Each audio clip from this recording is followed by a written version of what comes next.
Good Sunday to you all. How are you, everybody? I thought I'd come in early to do a bit of a watch party with you and had a couple of things to say. One, this is the best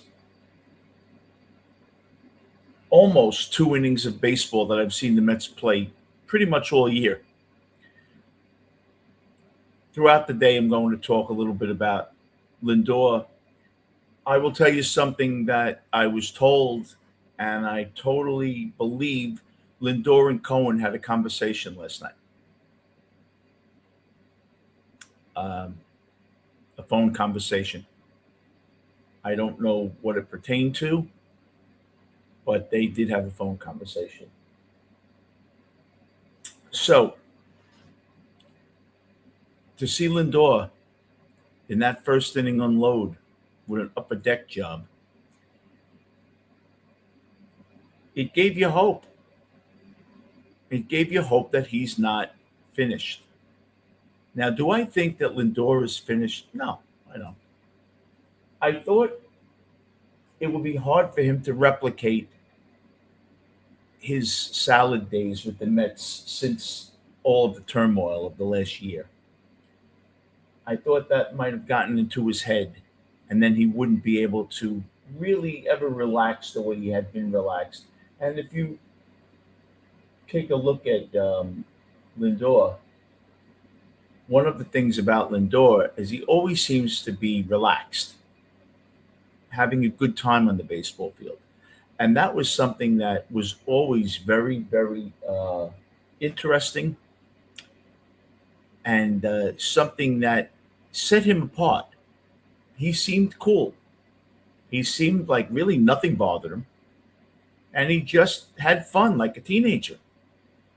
He enjoyed being on that field.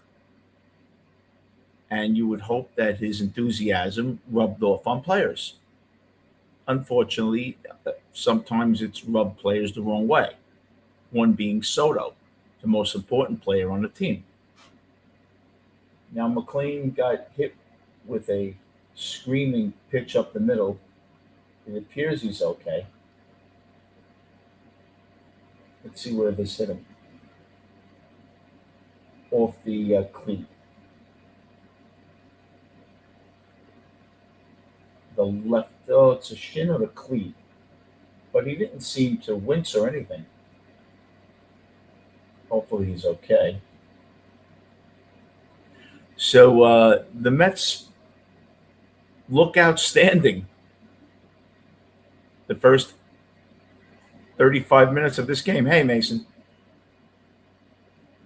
Now, we'll see where this brings us. But look, I don't think anybody expected out of the All-Star break the Mets to be a playoff contender or even look like one. But I think what would come about is after the trade deadline, which is still a couple of weeks away, they will play more relaxed. They will play more relaxed. But I definitely see today they came out. Yes, Mason, anything can happen. Your mom is a smart woman. I think that to see Lindor actually look like Lindor, that was a nice sign. Look, I told you guys yesterday, as much as I get on Lindor and the political aspect of his tenure here, it is, no doubting that he's a tremendous talent. Now, look, he's going to be 33 in November. Is he past his prime? Yeah, obviously. But does that mean he doesn't have another 2 or 3 really solid years? So if your prime is 30 and 30 with 35 doubles, 100 runs scored, and you're on the tail end, you're over the mountain, where now you're 25 and 20. It's fine. It's the fielding, the regression of the fielding. The only thing that gave me some hope was that the fielding miscues looked mental. Now, the ball that ate him up for that error the other day, that was a bad hop. We're just spoiled. He's a Gold Glove caliber fielder, and generally speaking, that was just a really nice play by Lindor and a ground ball. The runner at second hopped right in front of him, and we still had the concentration. You see, so we're out of two. Uh, and now, does it seem like I'm about facing with Lindor? I'll tell you why. Because whether you're a Democrat or Republican, I always thought that the main thing is rooting for your country. And whoever the president is, even if you don't like him and you didn't vote for him and you detest him, you root for him to do well. Maybe you don't want him to be president, but then again, if you do well in your life under this president and your life is doing well, why wouldn't you be on board? And I preach that quite a bit. I teach in school. I try not to get political, but I do teach with most teachers that are Democrats, and they know I'm not. And I try not to be argumentative, but I do bring up good points. The rub here is, why would we trash Lindor when he's still our player? We want the Met team to do well. Do we really think that they are 16 games or so under 500 because of Lindor? He's an easy scapegoat.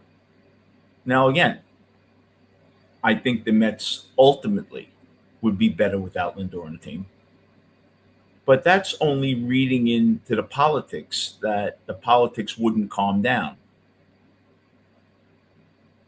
I think it's a tough situation. I think he's embarrassed. He's a very prideful player, this guy. You don't think that he's embarrassed with his play? But what I'm saying is, we should be rooting for him to do well, not rooting for him to spit the bit where it forces the Mets' hand to just have to part ways with him. And I really do believe that he has a lot of good baseball left. And I never believed that he was finished. Look, first of all, he broke his hamate bone,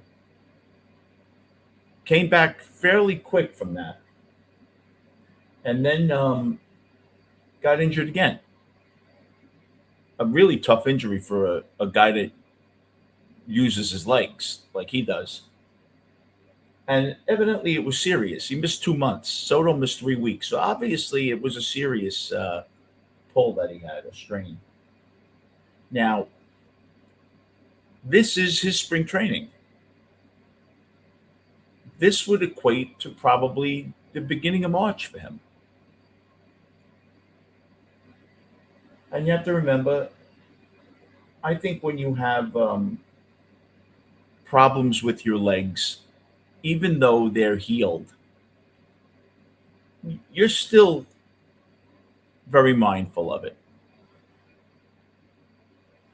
I remember someone close to me had a heart attack, and they were fine, but for the first month, they were afraid to bend over, afraid to pick up a shoebox. And then after 6 months, they totally forgot. They take the garbage out. But it's fresh in your mind. Look, when a woman gives birth, they're screaming in the OR, "I'll never give birth again. This pain's too much." And then they're pregnant a year later. They forget real fast. And I think that's what happens when you have an injury like Lindor's. I think you just run a little differently. I think you're worried. And I don't think he's 100%. We know he's not 100% mentally. We know that.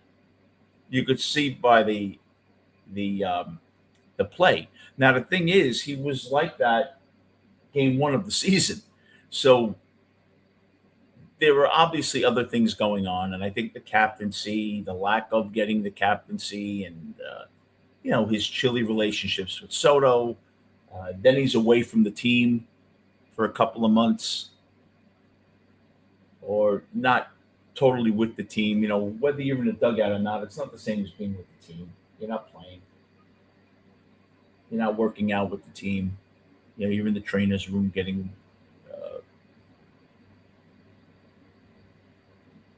therapy. But look, a lot of good signs today. Brett Beatty seems to be waking up. I'm not a big Brett Beatty guy, as you know. I think the Mets have a lot of 4A guys that tease you, and they make you think that, oh, one day they're going to. But Beatty is going to always have his 1 for 20s and then hit a couple of home runs, a couple of doubles, hit the ball hard. As for Alvarez, they're talking about him possibly being traded. Alvarez has a 770, I think, OPS. Alvarez is one of the top 7 catchers in baseball with OPS. We get spoiled and we get a little fatigued by him. Do you know he was the number one prospect in all of baseball in 2021? He was considered the number one prospect in all of baseball. Can't miss prospect. And we saw 25 home runs his rookie year. And then no consistency after that. But Alvarez is still a guy with 11 home runs. And he's missed time. How many catchers does she have 11 home runs? I'm guessing 3, 4. I might be totally off. How many have a 770 OPS? I guarantee you there aren't 2 catchers that hit the ball harder than him. Now, does that all equate to a starting catcher? No. But does it give you hope that maybe a light can flicker on like Justin Turner, like Christian Yelich? Remember Yelich? Not overly impressive his first year or second year, became an MVP. Remember Mike Scott with the Mets? Became a Cy Young type pitcher. Remember Taylor Yates? Heath Bell? Became a great reliever. He was a side piece in our bullpen. Sometimes, guys, it takes time. And unfortunately, we're out of patience because all we do is wait. It's 40 years. That's the problem. It's 40 years. And how long do you have to wait for a winner?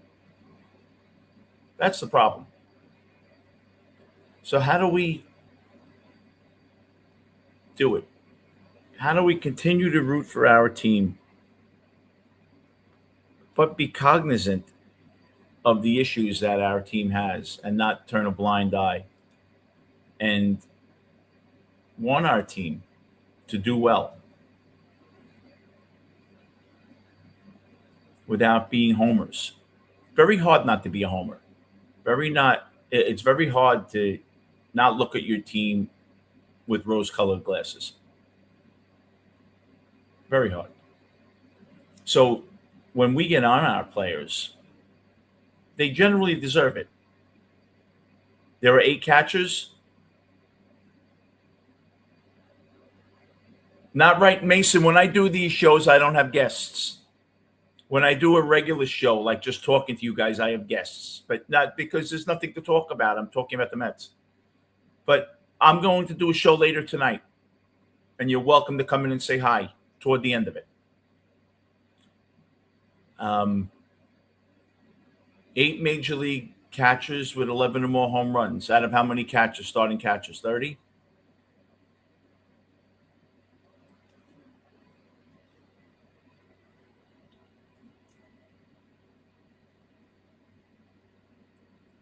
So right there, he's in the top third. So he's in the top third of major league catchers. He's also played in 66 games. Have those catchers played in more than 66 games? His OPS is 765. How many catchers have a 765 OPS?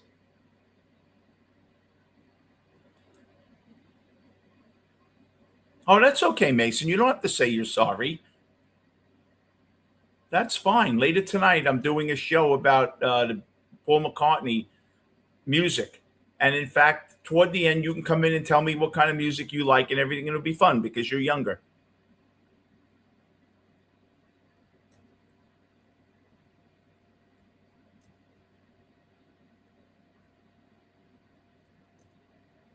But you don't have to apologize. You're a friend to us all.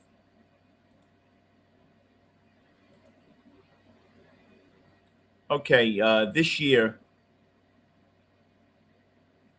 Adley Rutschman with Baltimore. He's played 22 games. Gabriel Marino.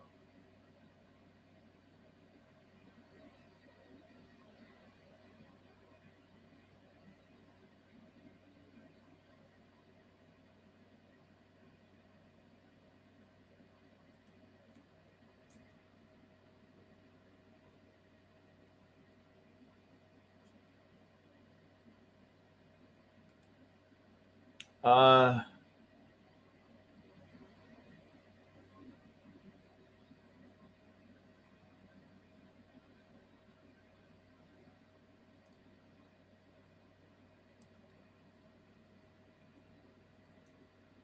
Having a 765 OPS is tremendous for a catcher.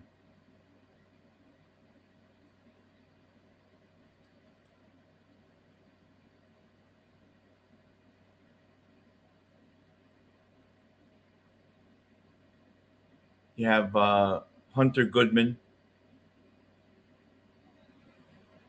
Shea Langoliers,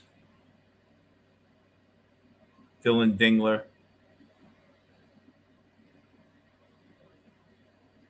Francisco Alvarez is eighth. He's played at least 15 to 20 games less than everyone else. So if you look at Francisco Alvarez, if you prorate and if he played 85 games this year, that's probably another 4 home runs and 10 RBIs. So you'd be looking at 15 homers and 40 RBIs, which ends up being about 22 homers and 70 RBIs.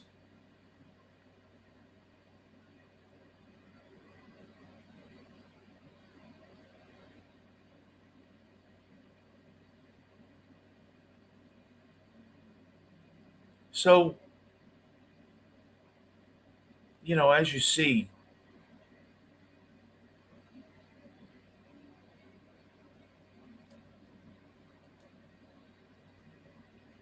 he certainly is not the worst hitting catcher in baseball. So he's in the top third out of 30. So he's the top third of catchers. At the end of the year, he'll be in the top third of home runs. The problem with Alvarez is everyone thought Alvarez was going to be a 35, 90 guy. People looked at Alvarez the way they looked at Sanchez for the Yankees, that he was going to be a 10-year freak with the bat. It's going to be a Cal Raleigh. He's a 7 WAR over 5 years. So he has performed. He's a positive catcher. He's not hurting you. Problem is, it stands out when he's supposed to be one of your top guys because your team doesn't hit. If you had an offense that was good and you stuck Alvarez in there, Alvarez would hit 20 homers in a full season, minimum. Alvarez this year, let's say he doesn't start every game. Let's say that he starts 45 of the next 60. Going to hit another probably 6 homers and 20 RBIs.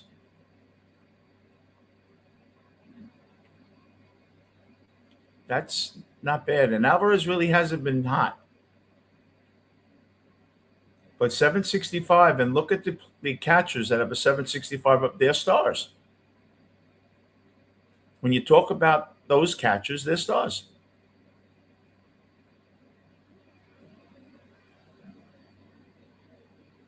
Top 4, 5-0. Rangel's been terrible. I think they're about 0-6 when he starts. They can't win when he starts. Soto has been in a tough stretch. Soto's batting average has gone down about 18 points. Soto's due to get hot.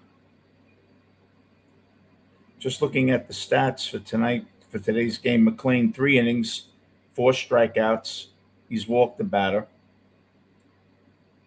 And he's only thrown 42 pitches, McLean, in 3 innings. And that's an improvement.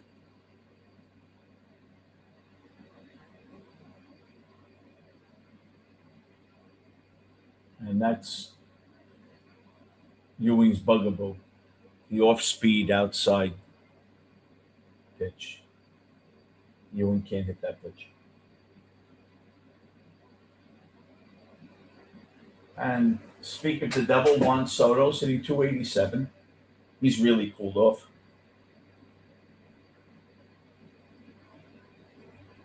He's due for a bomb. And he just missed that pitch. He's a little behind. He really is just not seeing the ball well right now, Soto. That's a fastball he generally crushes. A little behind right now.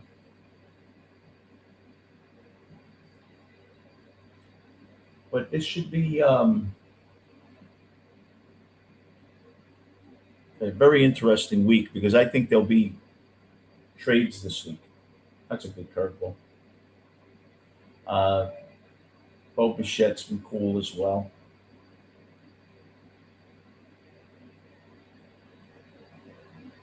You wonder what's going through their minds.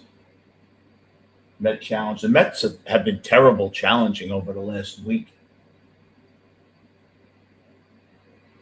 That's very hard, that hook, to gauge because you're not looking at the catcher's mitt. You're supposed to be looking at the pitch.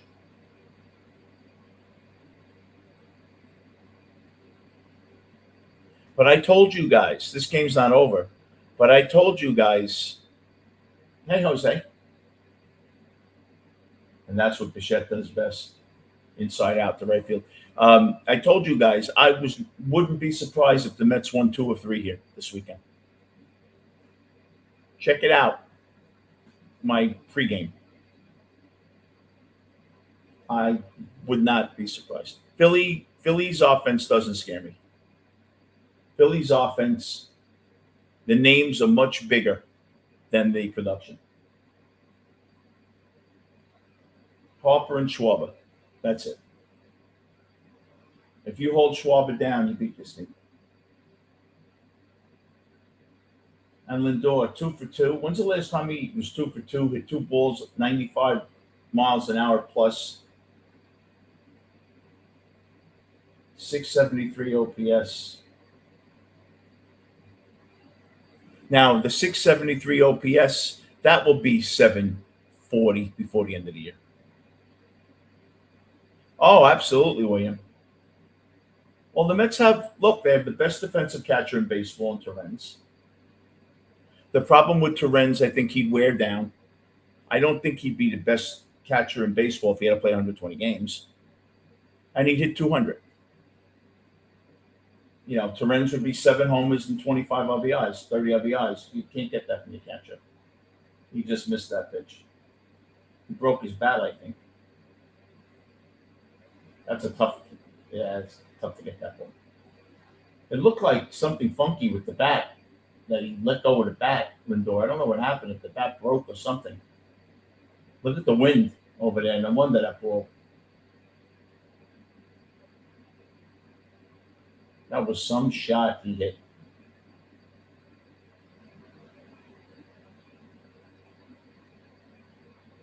He just looks like Lindor today, doesn't he? Like, just look at him running and everything. He just looks like Lindor. Yeah, well, he's regressed defensively, definitely, Jose.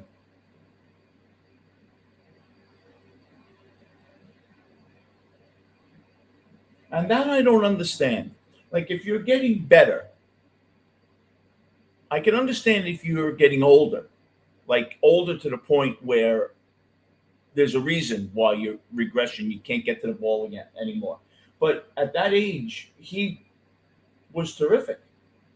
Well, he was never great defensively. He was a very good pitch framer. I think he was second or third in the league.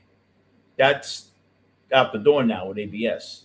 So that part of his game doesn't matter anymore. You have another home run in this here.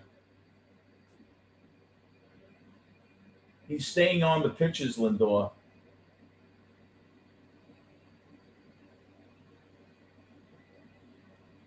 One thing about Lindor, he always looks in shape. But he looks like Lindor today. Coaching, yeah, can help, you would think, William. He looks like Lindor today. Just on that pitch. Hey, he's feeling good, Lindor, today. You can tell. But he looks like himself today. I haven't seen him look this confident really all year. He made a great play with that double play. When that runner passed him and jumped up, that's a tough play.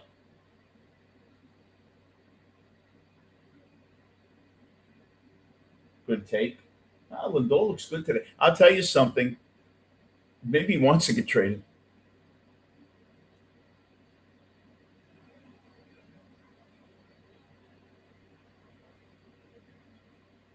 Lifetime 813 OPS.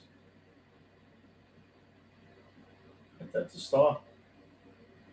When he first came up, I thought he'd be a 280 or 290 hitter. He was actually when he came up.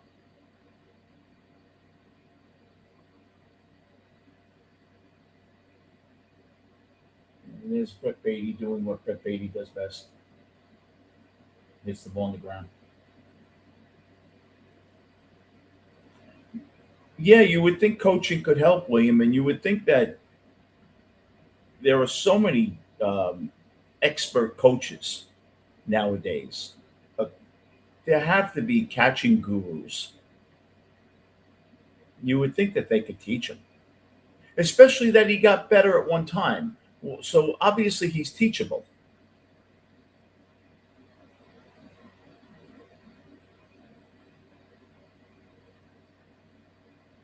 But I think that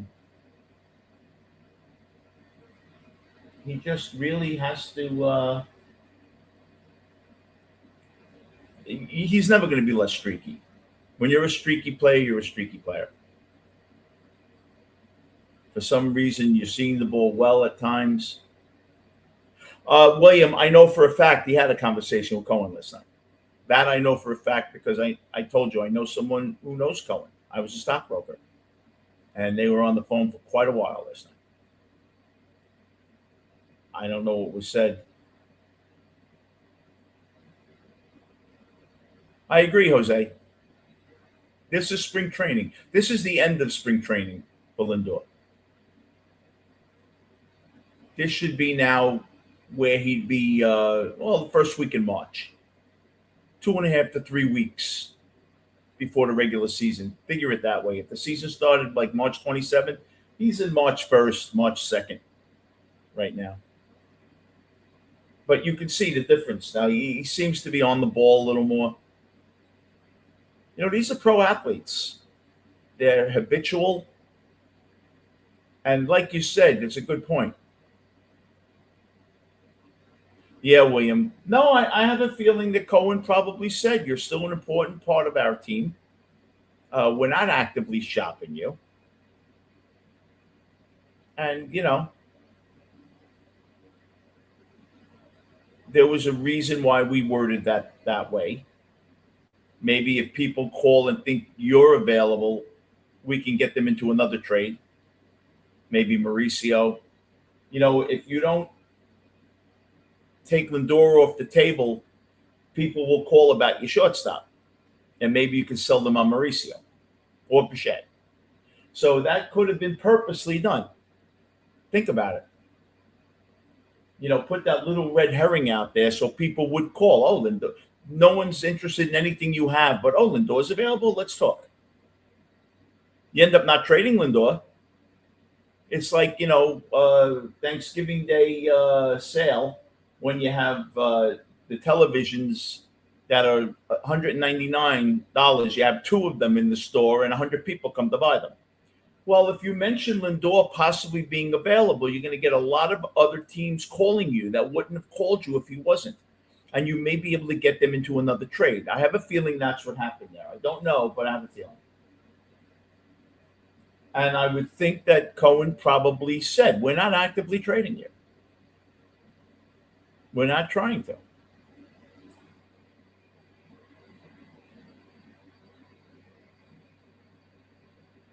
But he definitely looks calmer today.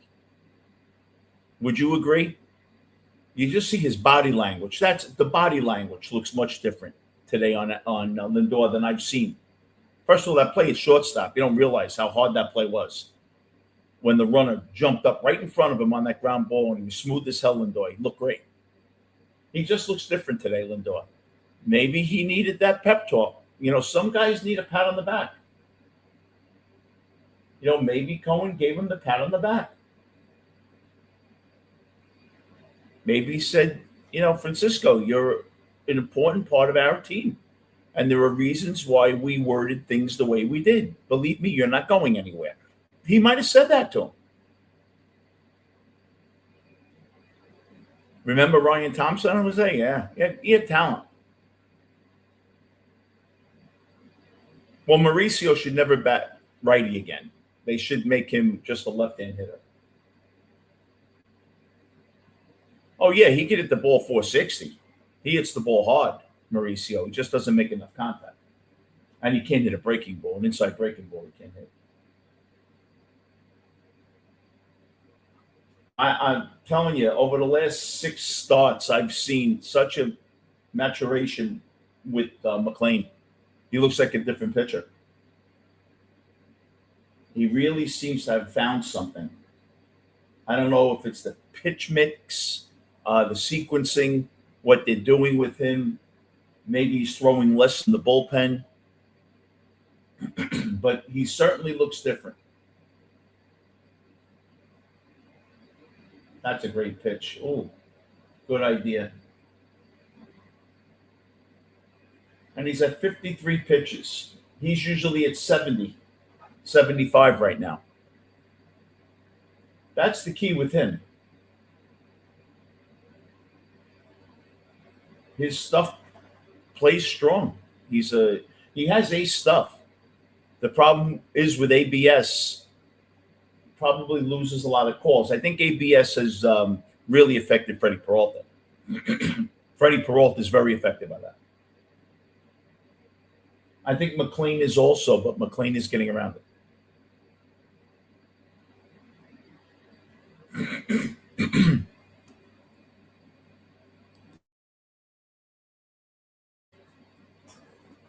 So we'll see.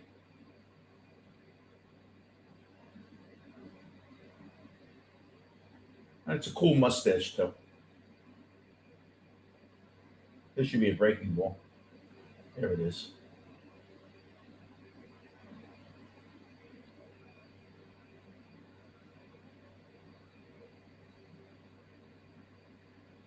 Didn't look like he touched that much.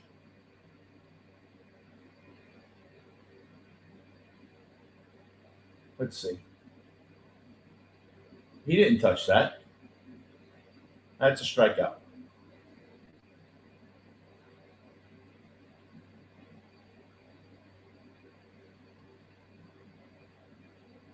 He never touched that. They're not looking at that?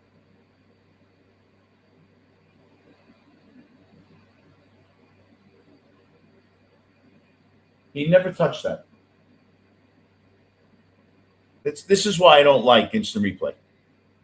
Because the ridiculous play they'll replay, and he definitely didn't touch that. And this will be another 10 pitches now.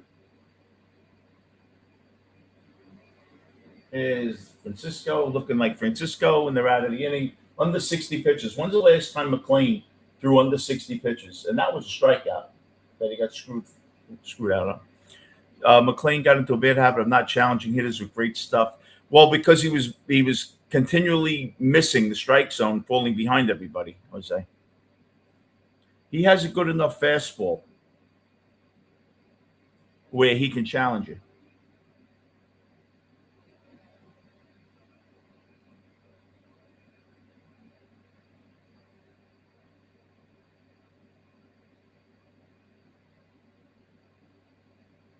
His fastball is good enough. He's just always he started. I really believe he started pitching like Freddie Peralta. Get ahead 0-2 and then waste 3 pitches. That's what Peralta does. Peralta gets ahead of you, but then he nibbles.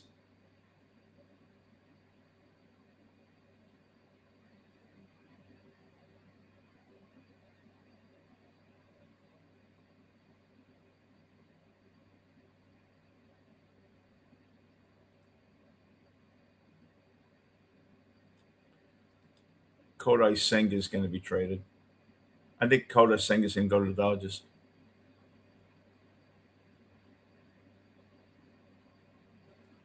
This guy was, I think, second in the Rookie of the Year balloting in 23. Look at how he's fallen. $15 million contract for 27 and the club option for 28. He's 0-7. ERA is about 8. I don't even think they can get pennies on the dollar for him. And I could see him coming back and helping the team. I don't think he'll ever be the player that the Mets thought he'd be, but I could see him being a 7th inning guy.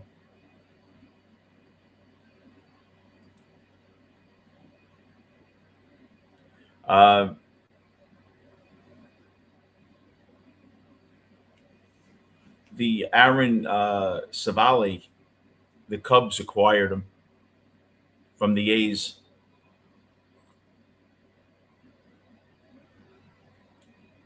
So does that affect the Cubs going after Freddie Peralta or Holmes? Probably.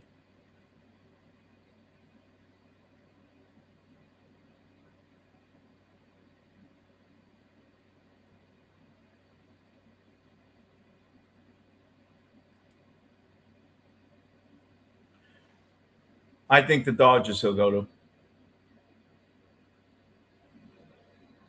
He'll freak out once the wind's blowing out there, Waffle.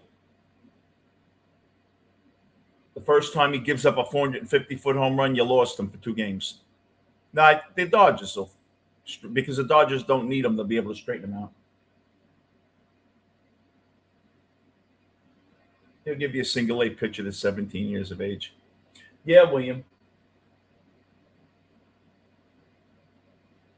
Oh, he dropped the ball.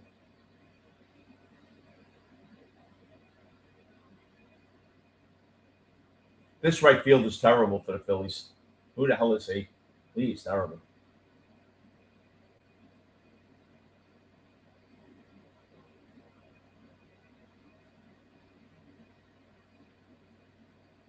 It was actually a nice play, but he didn't hold on to the ball. It was a nice catch, but he didn't hold on. Actually, he almost had it long enough. How long do you have to have it? He had it like 3 seconds, 4 seconds.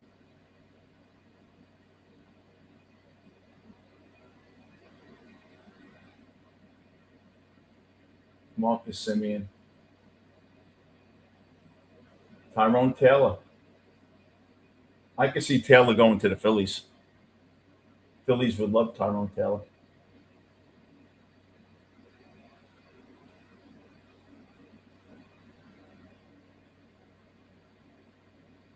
That wasn't a strike, and they're out of challenges.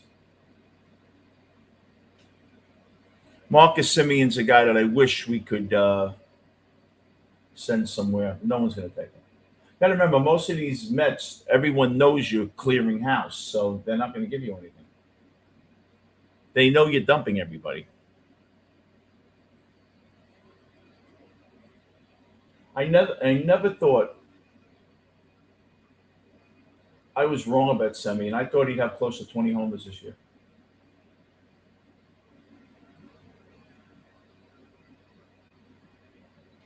Simeon just never got it going. Showalter Jose couldn't work with David Stearns. Couldn't work with him. You're never going to see a manager over 55 with David Stearns.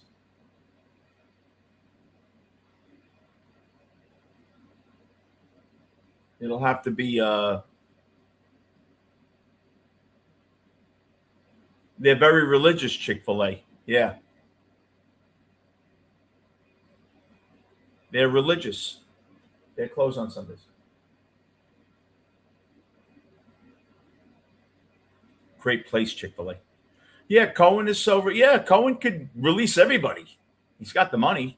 I don't think he wants to, but Simeon, yeah. I think the reason that they have Simeon around, I think he's a good guy in the clubhouse. I know it sounds ridiculous, and I think they just like him in the clubhouse.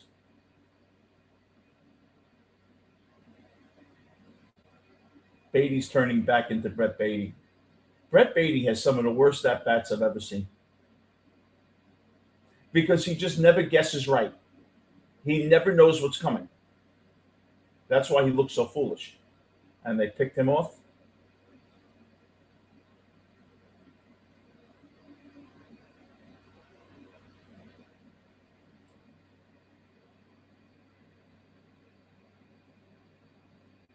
You know what? That you can blame Taylor for getting picked off with one out, but it looked like he had it stolen now. And he almost beat it. Look at this. He did beat it, then he went off the bed.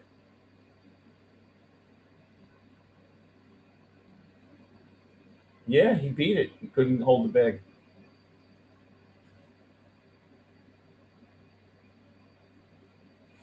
But Simeon is I heard, a really good dude. I heard he's very, very good. Good guy. My friend that works for the Mets said that Simeon's a gentleman. It's probably why they like him.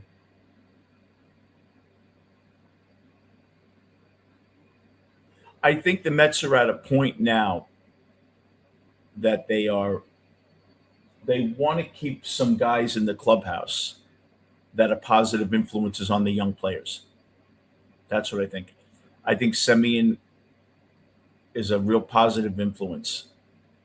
And with guys like Ewing and Benj, I think that's part of the thought process there. Yeah, you're right, Waffle. Yeah, he should have. That right field is a mess.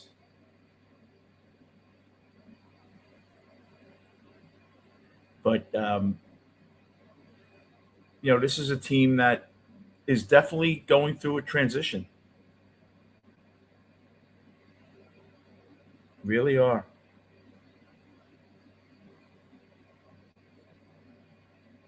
And you just wonder, where this transition will take you. Yeah, oh yeah, William, he's a very good guy. My friend in Florida hung with him. My friend works for the Mets. He lives in Florida. During spring training, he's there with all the players, and he's a good guy. But you're right. 3 years too late.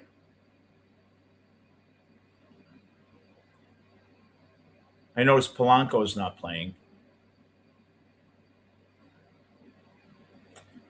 You just can't give players away. It doesn't set a good precedent for your team. But I think the only team that would take Polanco could be Seattle. They're a little underwhelming, and they wanted to sign Polanco. Problem is, you have to prove these guys are healthy. And a guy like Polanco, with bursitis in your Achilles, you're fine for 3 weeks. You wake up one morning, it's swelled up, and you're out for 3 weeks. That's the problem with bursitis. Yeah, Robert, that's the guy they want to trade. You're probably going to see Ewing at second base. They're not going to take Ewing out of the lineup.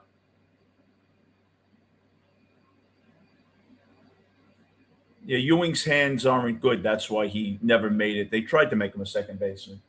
That's why Jet Williams took over for Ewing at second. I would try to get Jet Williams back if I were the Mets. He's having a rough trade Peralta there. Ooh, that hurt.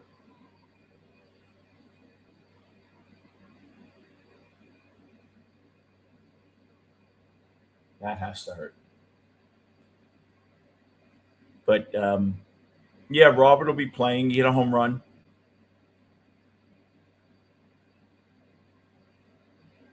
He'll probably play 3 days a week. Out of 13 games, 12 games, he'll play 9 of them. You want to showcase him.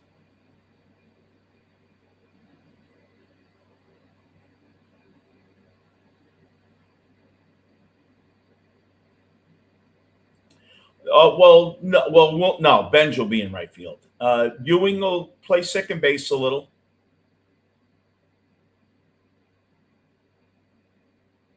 On the days that Robert plays, Ewing will either play second base.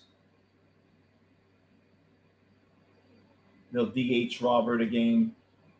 They'll DH Benj a game. They'll say it's maintenance. Benj is playing a lot more than he generally plays.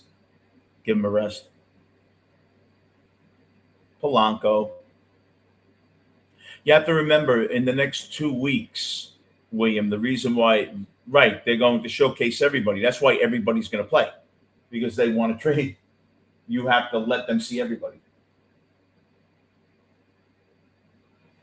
Philly's doing McLean a lot of favors, swinging at ball fours. There's been at least 3 at-bats here that would have been walks.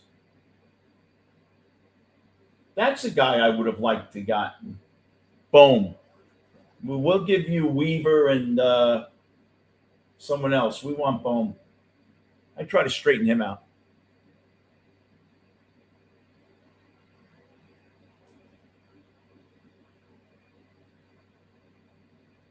This guy's a good fielder, Bryson Stott.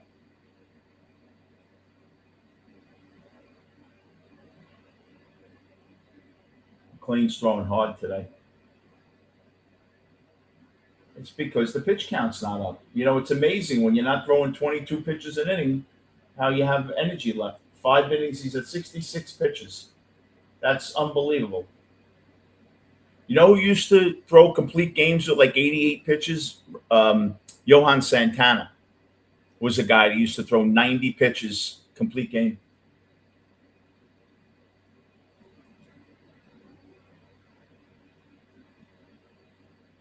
We got Santana. It was a shame. He was kind of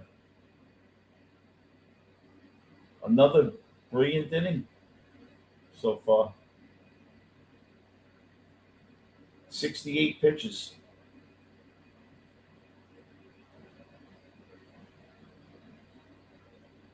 I would think they'd want him to go 7.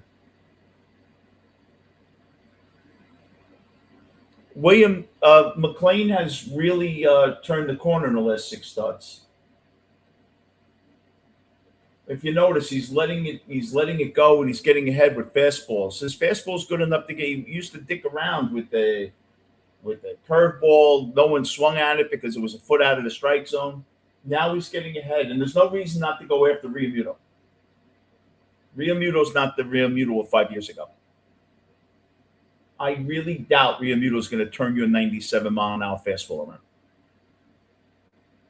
inside corner. You're up by 5. You don't play around with hitters that are not hitting well. There's no reason to put them on when they're not hitting well. You see people come right after Beatty when Beatty's 1 for 20 because he's going to swing. I told you guys before the series, Philly doesn't impress me.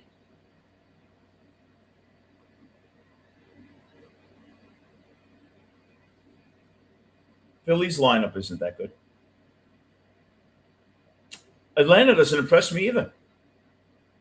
I think the team in the next 3 years you have to worry about are the Marlins and Washington. If Washington ever gets relief pitching, Washington is the best offense in baseball.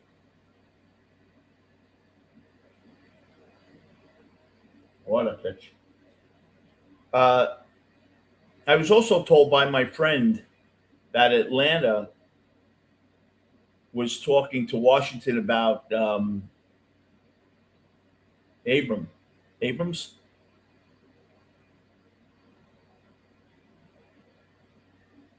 I don't know why Washington would ever trade him unless they wanted the top pitcher in the Atlanta organization because they need pitching.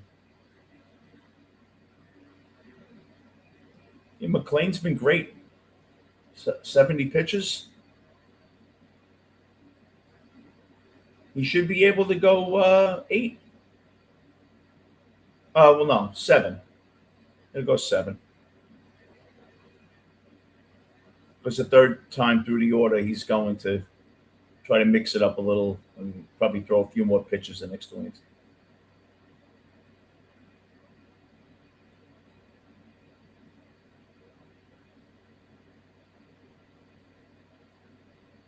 So,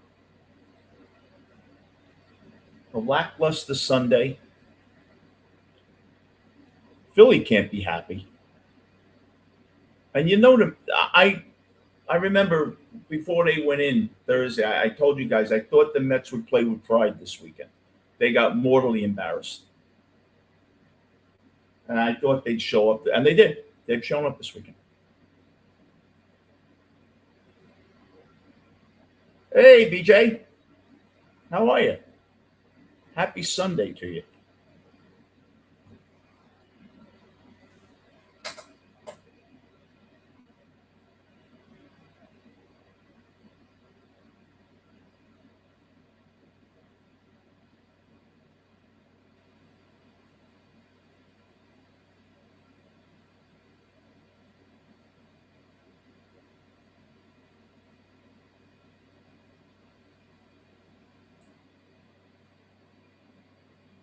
Yankees getting beat up again.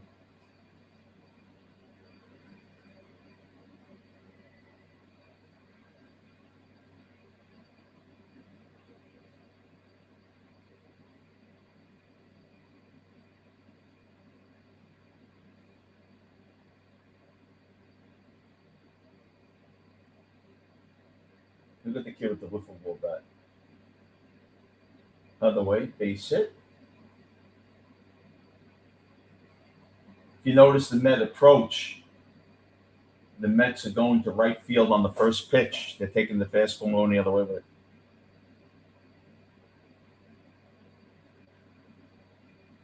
God, if Torrens could only hit.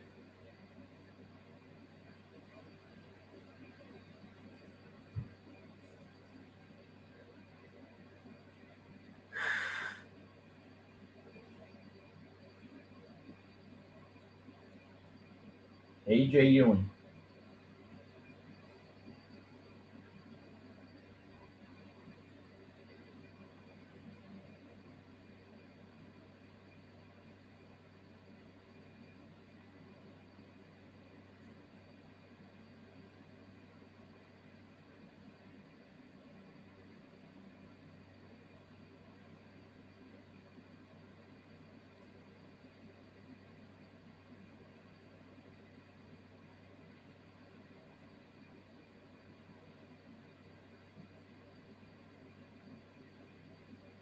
Slitler got hit hard today.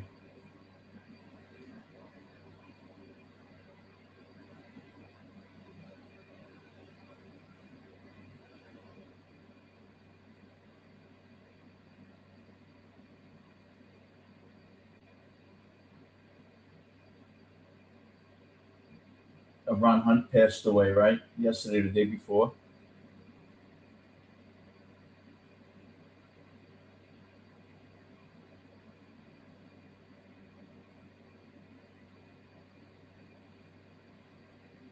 This lefty looks good. Mesa.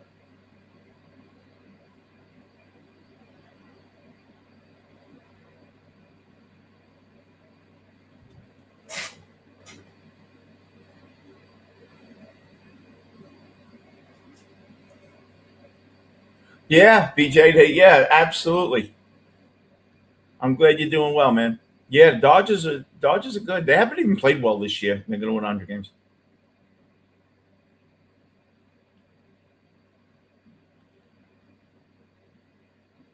Yeah, Santana was great. He really was great. He had pinpoint control, could put the ball anywhere he wanted, had an amazing changeup.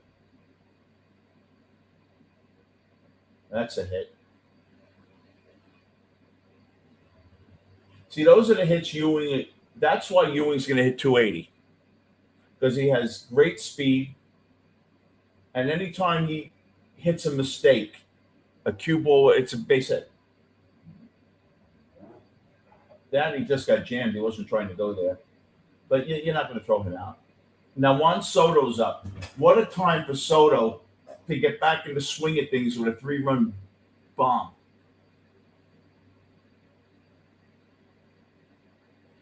I'm guessing here, but I think Soto's got to be like 3 for 25 or something over his last 25 at bats. He's walked a bunch of times, but he's just not swinging the bat well. And that one he swung well. He was due for a hit, Soto. And that's why Soto.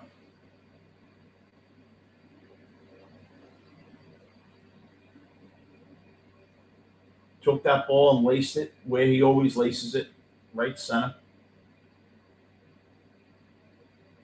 That's his go-to spot, Soto. Right center, within 100 feet of the right fielder.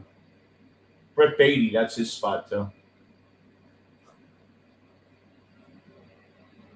Red Sox are unbelievable. I did hear one thing very interesting. My friend told me that Atlanta thought they were close to getting Sonny Gray a few days ago, and Boston pulled them off the table when they won like their ninth in a row or something.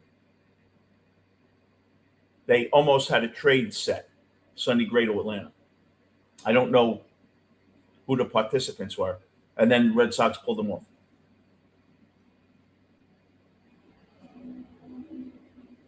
Not sure what happened there.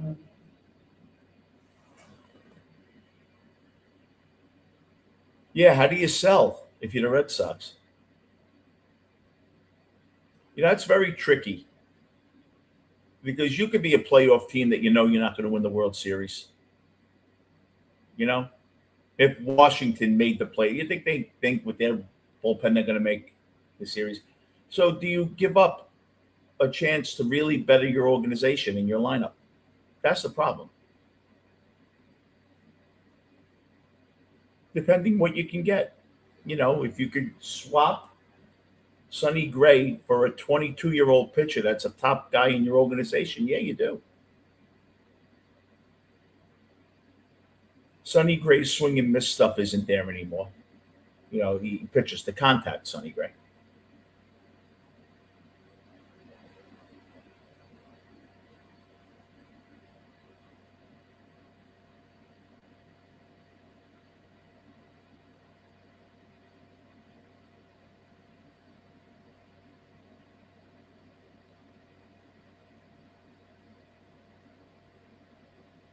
Max Lazar.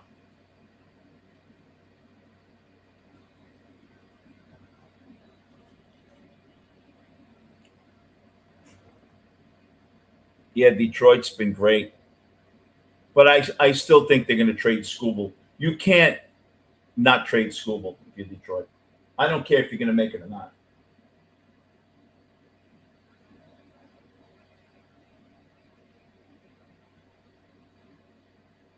You can't not trade Scooble. You could build your minor league system for 10 years. You have to trade Scooble.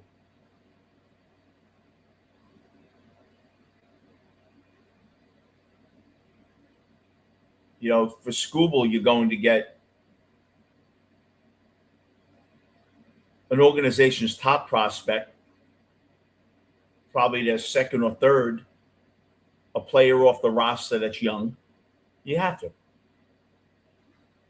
Like I was thinking, if the Mets wanted Scooble, what they'd have to trade. Going to start with Benj. I would think Benj Alvarez. It's going to cost you McLean. You know, I wouldn't do it. It would. It won't be the Yankees. It would be the Dodgers, BJ. The Dodgers have a couple of players in the minor leagues. All right, Lindor. Let's see what he does here. When's the last time Lindor had 4 RBIs in a game?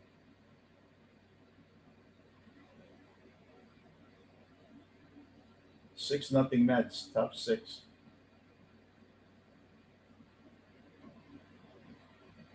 Yeah, I would think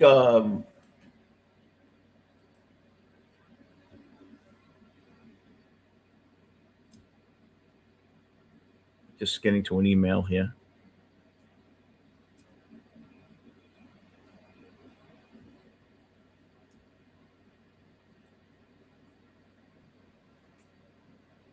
One and two.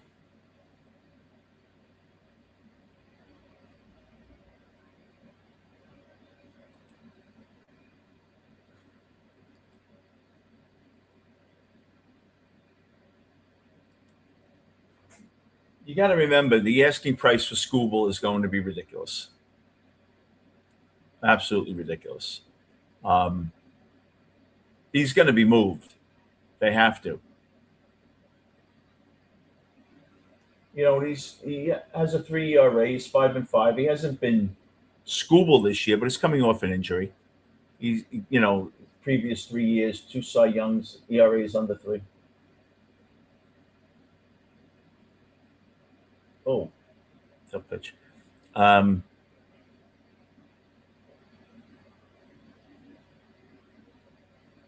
to be interesting.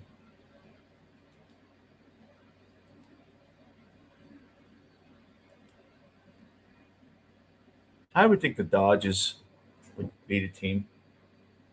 I think the Rays.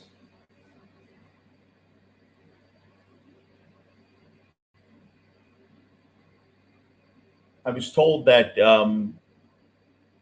Tampa Bay was looking to get Marte from Arizona also.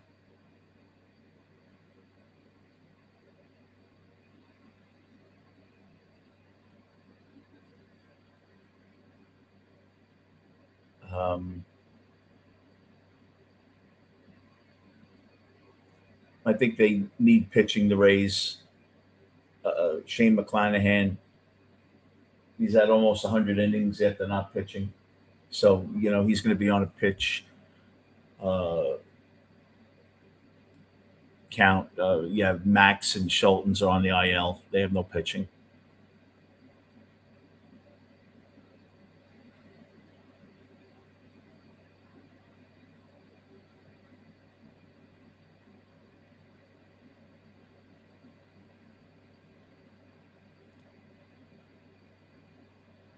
All four. Wow, Lindor's having a good day. I think Mickey Moniak from the Rockies. The Astros were looking at him. Jake McCarthy.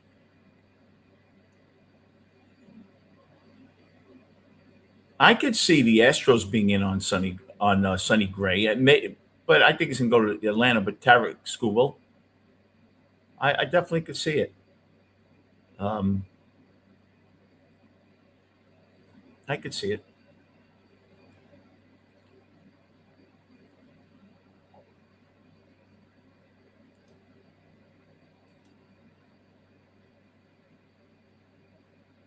Carson Bench is due, huh?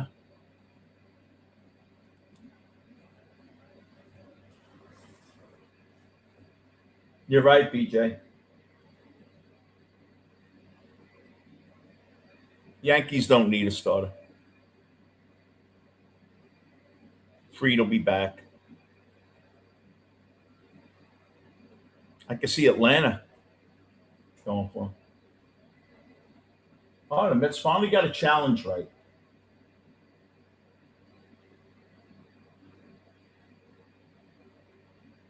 Look at the bench have a big hit. Bench hasn't really looked great over the last week or two. These guys go through ebbs and flows. You know, they're young, they're rookies. Foul ball.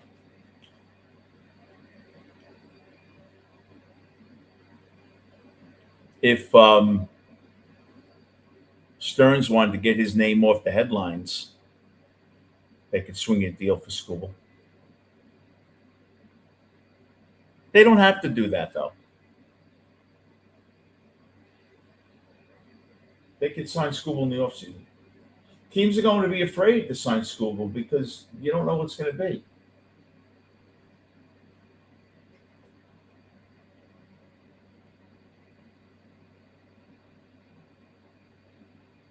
It's very scary. You don't know what to do with Skubal. He definitely can lead you to the World Series. You know, you have him starting 3 games in the World Series. I like the chances. Yeah, bench doesn't look good.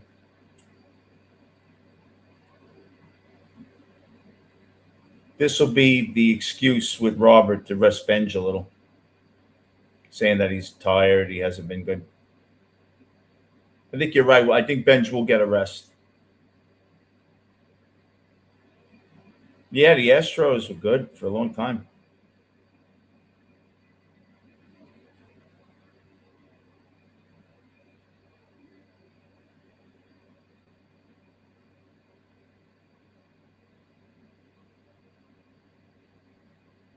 Tyrone Taylor. Taylor gets hot every August. He's a little early this year.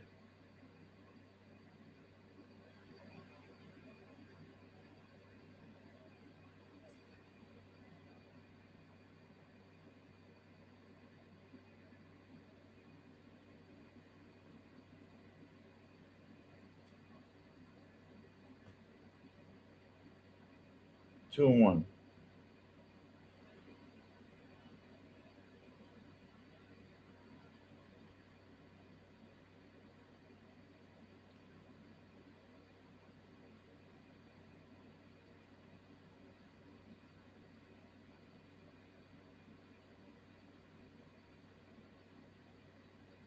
Well, lefties, you know what? 30-year-old lefties don't scare people. Righties scare people. When you're a lefty, they don't care so much.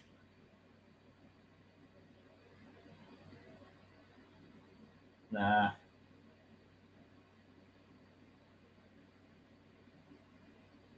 Mets going to put this game away. Mets have 11 hits today.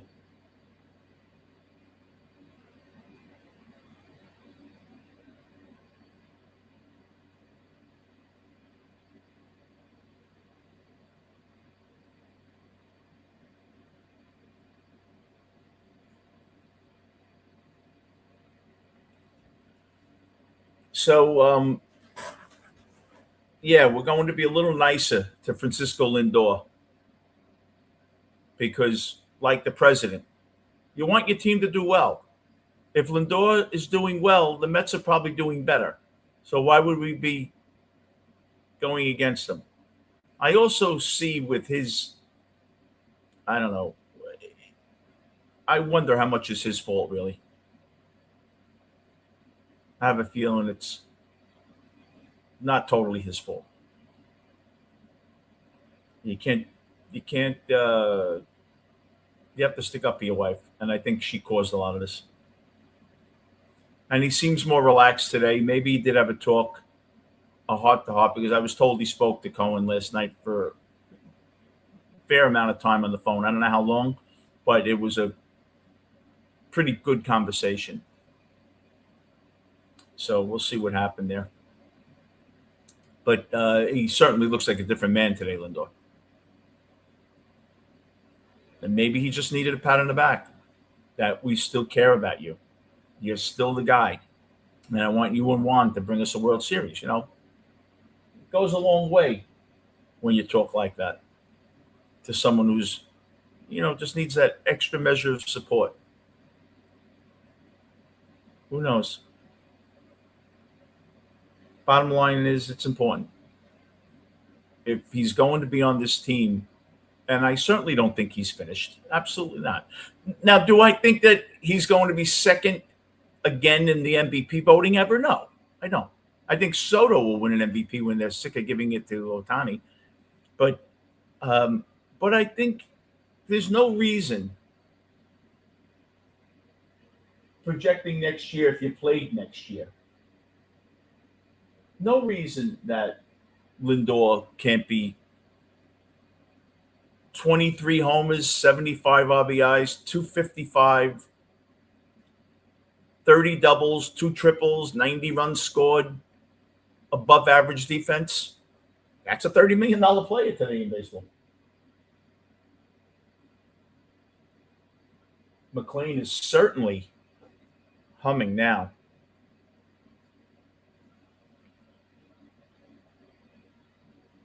What's impressive is the pitch count. Well, Philly has swung at 3-ball fours. And very quietly, McLean now has an ERA of 3.37. This is a guy that had a 4.5 ERA 6 starts ago. He's brought his ERA down. And I totally think Freddie Peralta will be at 3.7 at the end of the year, 3.8, wherever he goes. You throw 18 innings, give up 2 runs, your ERA goes down about 0.5. Yeah. Thing is, McLean's getting all his stuff over for a strike today. So they really have to watch it. This is a guy I'd love to have, Crawford. Crawford is, I think it was their number one minor leaguer. They questioned if he was ready yet, but he's got a lot of talent. This would be the changeup. There's no reason to throw him a fastball. They throw him a fastball.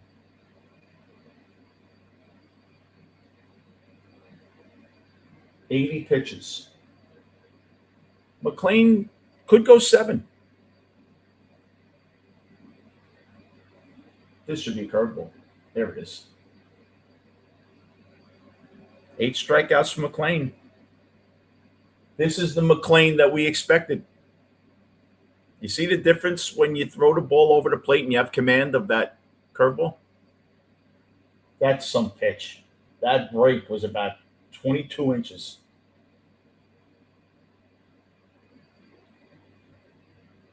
He looks tremendous today.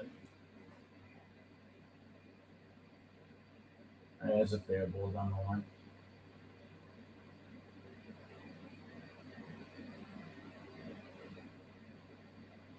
Here's a double.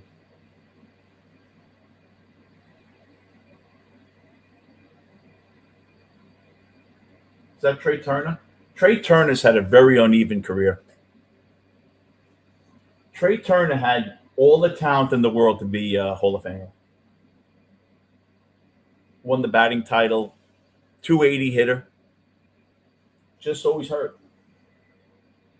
And he'd have one real good year, then a bad year. Very inconsistent. He was a Gold Glove finalist a few years ago, and now he makes a lot of errors. This is the at-bat of the game for McLean to see if he's going to get into the 7th.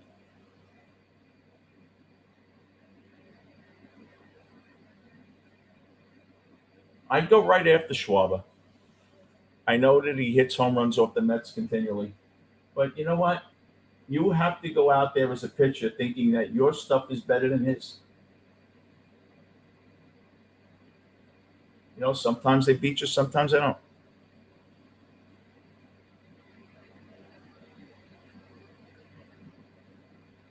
If you're wondering why I have this on, I'm not outside. I have my air conditioning at 68. I'm protesting Mamdani.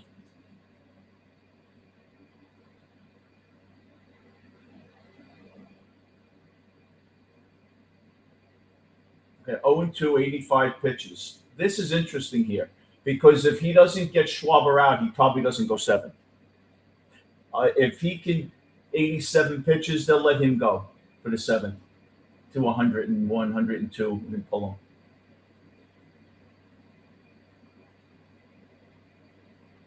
Two and two.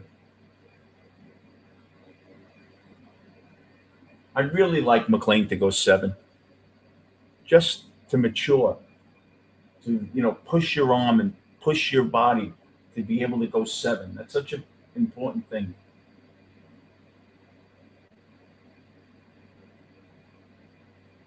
He's throwing like he knows this is his last inning. This might be his last inning.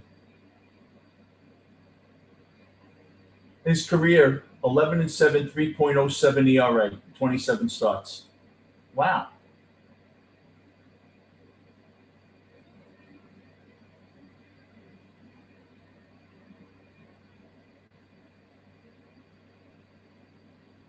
If you saw that on another team, a pitcher like that, you say, wow, that guy's going to be an all-star.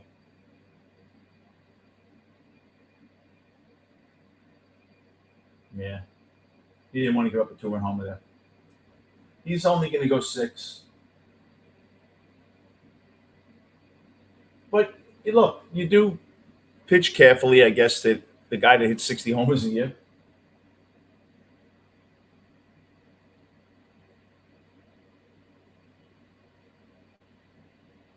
He looks like Spencer Strider with that mustache. And Bryce Harper. See, this is. You can't let up here. Good pitch. See, that's the difference. When he's getting that curve over, you swing at it because it's an illusion of a strike. When he hasn't gotten it over all day, you'll take that pitch. So that's why Harper swung at it, because he's been getting it over. That was a great. That's a ball. It's a good challenge by Harper. Good fastball.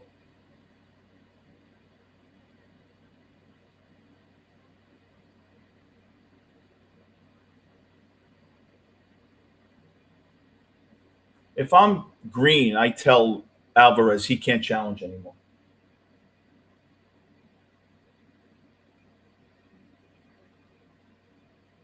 Well, now he won't go 7. Just get out of here. 95. Still throwing 95, 90 pitches in. That's good.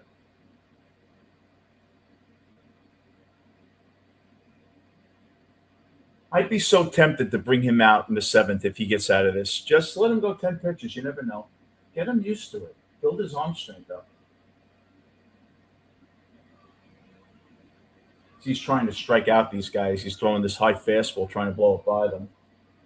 See, to me, that's a little ego, because Harper all day has missed your curveball.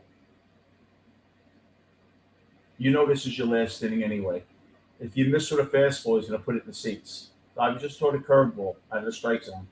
Try to get him to swing. Good pitch. Harper was guessing that curveball. And a 2-hit performance, 6 innings, 9 strikeouts or so? Very, very nice outing. Very nice.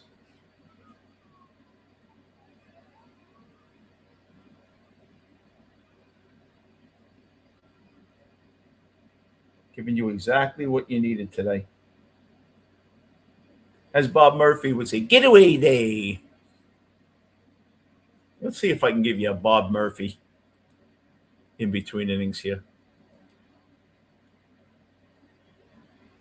Let's go back to the good old days.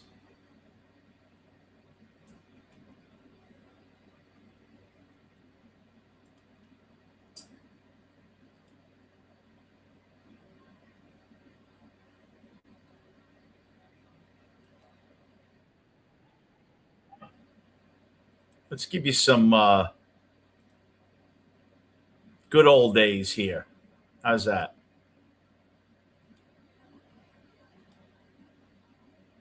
In the air to left field, it's deep. Back goes Jones by the fence. It hits the top of the fence. Comes back in play. Jones grabs it. The relay go to the plate. They may get him. He's out. He's out of the plate.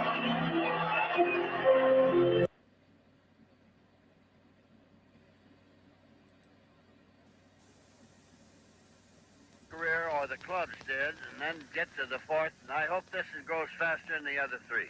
Well, I know we all do. And Casey, you've managed a lot of baseball teams and a lot of circumstances in a lot of places.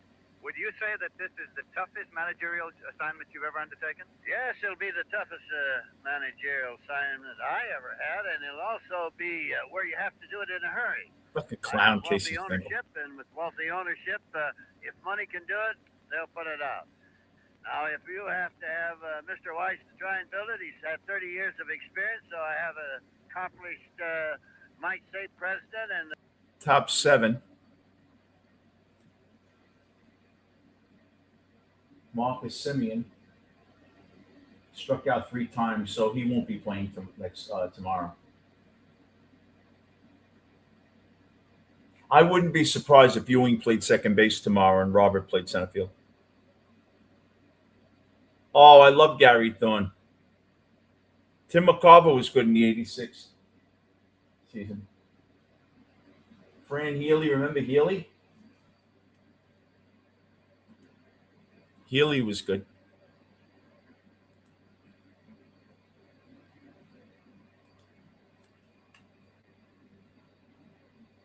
Yeah, Gary Thorne was in the 80s.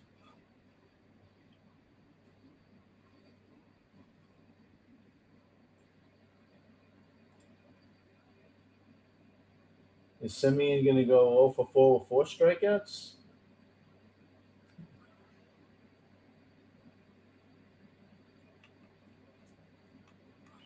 Remember Steve Zabriskie? Steve Zabriskie also was a Met announcer. He was pretty good.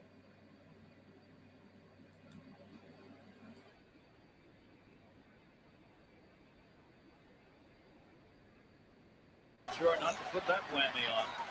Matt stopped near side Secor, tried to draw it around, couldn't, and down on the ice. Stevens. Oh, my goodness. Is that Paul Correa? Yes, it is. Paul Correa leveled. My. This is the first open ice big hit that Scott Stevens has thrown in the series. Paul Correa has just come back from the dressing room and onto the bench.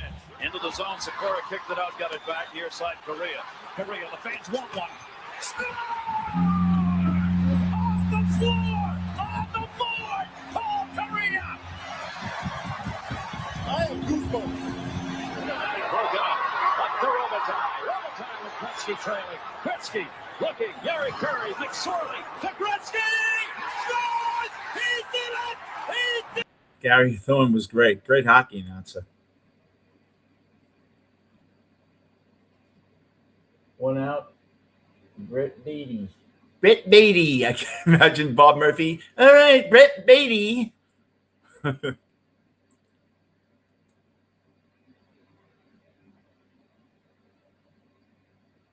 see if I could.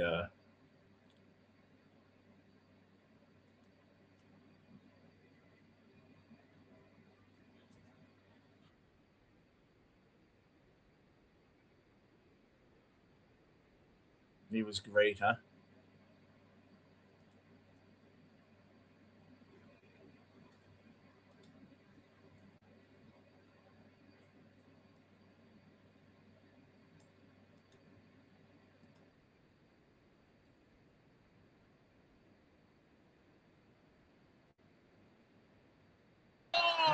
And goodbye, home run!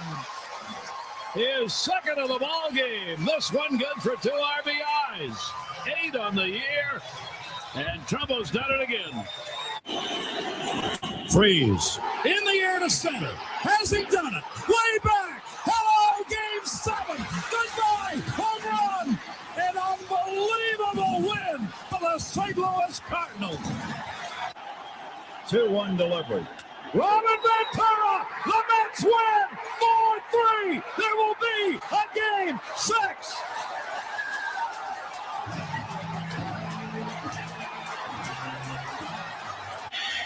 Two-0 delivered to Knobloch. Left field. Deep. Near the wall. Way back. It is gone. Goodbye home run. Chuck Knobloch has tied the game at 5.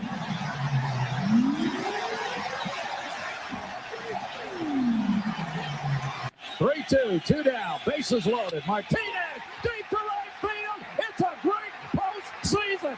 A grand slam home run for Tito Martinez. 3-2 away. Longoria waiting. Slow ground ball. Manny Machado barehanded. Don't throw it away. Don't throw it at all. Oh, look at that. Great play to Hardy. And Waiters will put the tag on him. Wow. 20 years old and knew exactly what to do. Markakis and Davis have already got hits in the inning. He launches it right center field. Chris Dickerson, goodbye, home run. Orioles win. 2 down, bottom of the 9th inning. First pitch strikes to the first 3 batters in this inning. So working from behind. Martin will take that one to right field. Sean Green going back. Didn't get a good read. That's going to bounce off the wall. Late start for Kent. They got a shot at the plate. Here's the relay. Ballot it in time. And he's out. Second run. Pull the Duca. He got them both. Got them both. Kent is out. Drew is out. At the plate. Wow. Leaders had a homer off David Phelps, 2 for 4. And he goes to left field. Into the corner, at the wall. Goodbye, home run. He's got another one. Here's the 1-2 delivery. And in the air to left field. He got all of that one. Goodbye, home run. Orioles lead. 3-ball, 2-strike delivery to him in the air to left field. It is deep. Are you kidding me? Goodbye, home run. Unbelievable. Ball game high this season, 5 that they had against Texas. That one in the air to right field. They just broke it. Goodbye, home run, Chris Davis. I said low ball umpire. Runner going down to third base. Nice play, Machado. He'll make the throw over. Pujols is retired. No runs, no hits, no errors except for that one. 2-2 delivery. Oh! Goodbye! Home run! Chris Davis! Right down the line. What did he get? 40 right homers, hit field. 130? And the Orioles have a 3-0 lead. Unbelievable. The great Gary Thorne.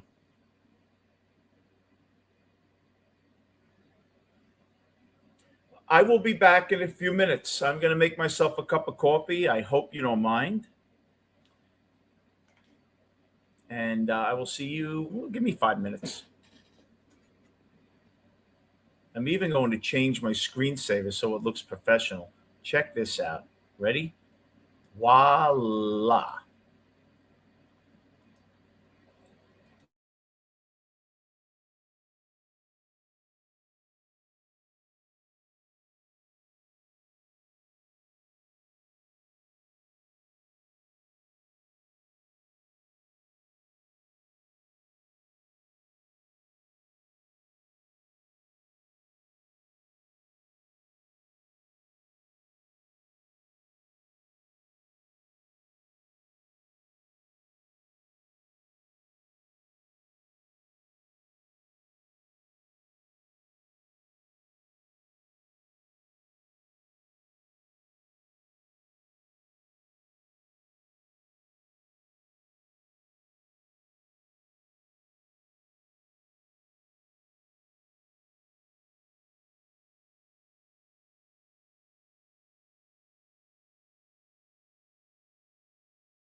Voila. All right. The BRB screen. You're right, Waffle. Thank you for Dykstra home run, Bob Murphy call. Let me see if I can get it.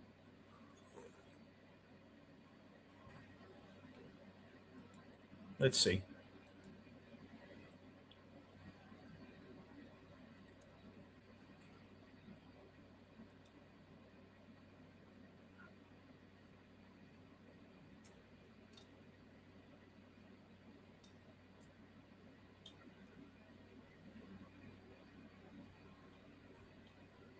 Lenny Dykstra.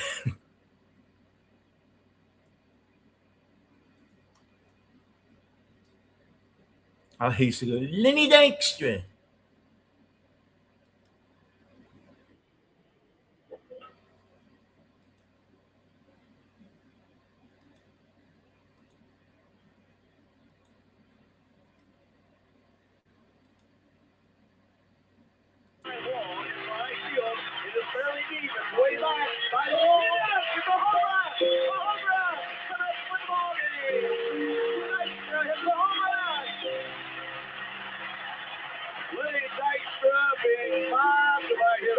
Oh, that was another being mobbed. Lenny Dykstra being mobbed. Oh, got him. Remember that? Here's a 3-2 pitch by Doug Sisk. Got him. I remember also Doug Sisk, bases would be loaded, and he'd go, here's the 2-2 pitch by Sisk. Ball 3. Now there's nowhere to put him. Sisk takes the ball, stares in, gets the sign. He's the windup, and the 3-2 pitch run is going, and a high pop in the infield. Should be playable. Hubie Brooks under it. Hubie makes the catch. Oh, good job, Doug Sisk. Remember that? I love them. Or back minute second, Keith Hernandez, 2-1. Here's the windup and the pitch, and a line drive down the right field line. Wally Backman rounding third. The Mets win. The Mets win. The Mets win. Wally Backman. It's fucking nuts. Bob Murphy was the greatest. Another alcoholic. They all drank. I don't think Lindsey Nelson did.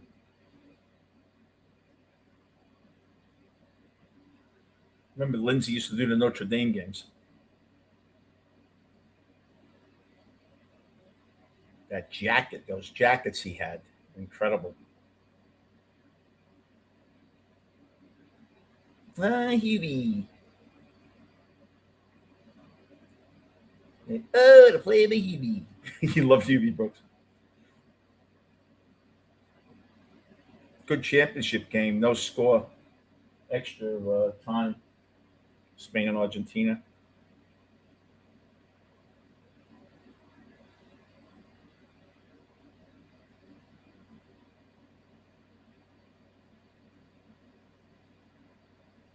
Yeah, that's a home run.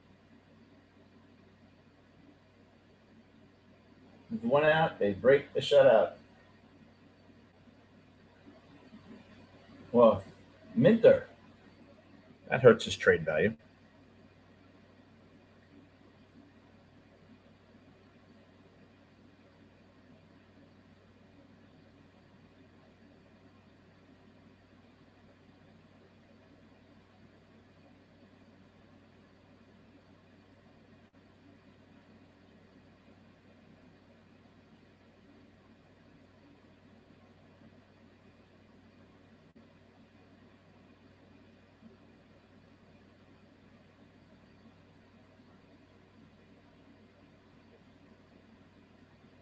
It doesn't hurt.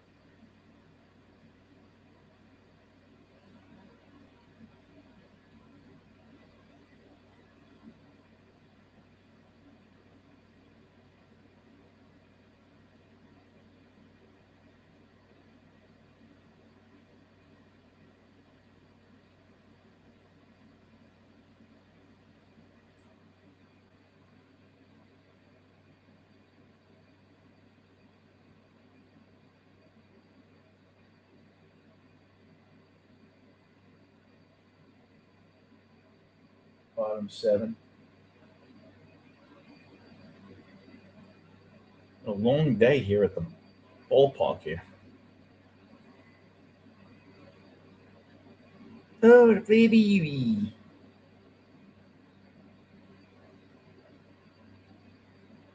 But I remember when Bobby Murphy would say, ball 3.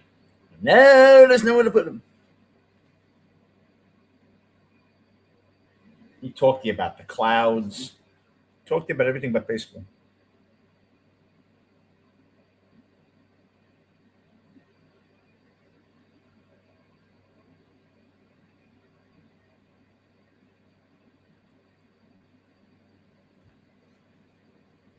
All right. 3-2. Mint is auditioning. I just hope that these Mets, yeah, I'm surprised actually. I bet over 2.5 goals. I got screwed in that game. Is that another one? No. Bench took the wrong read on it, went back first, and now when you see these Met young outfielders have to learn. Bench broke back on the ball.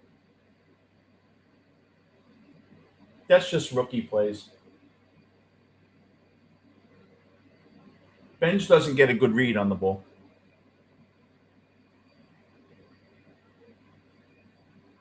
Yeah, you're right. I got to make a be right back screen. Let me see.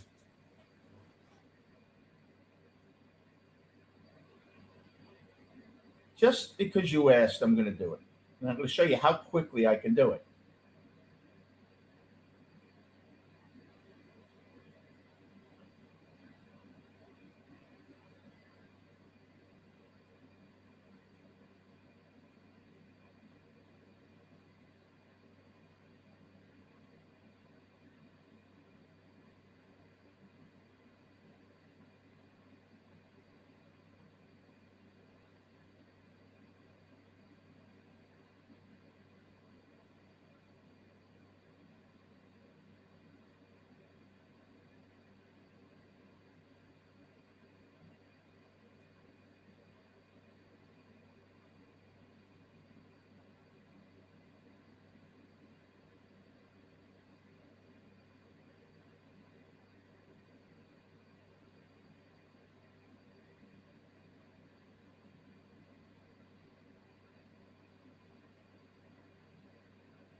First and second. Minter doesn't look all that good, huh?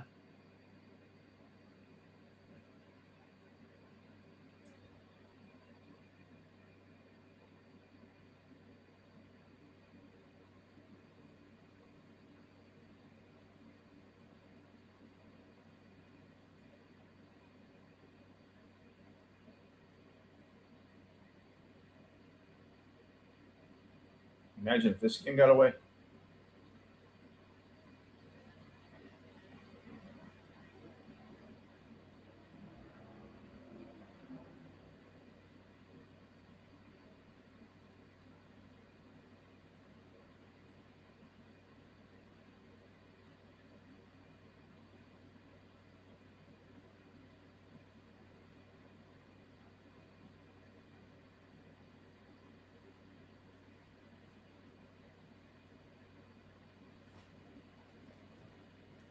Let's see if I did this right.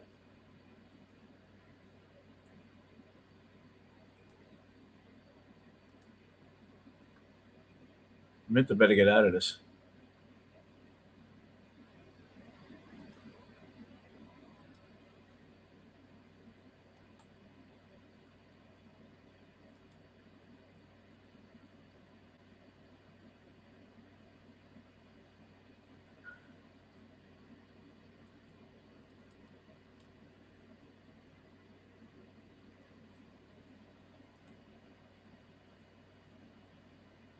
All right.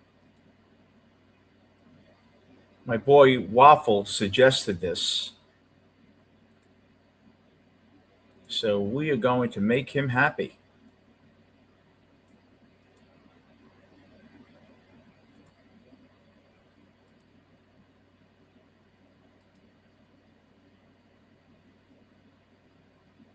How's that? And then we just cover it. Better? Double play, huh?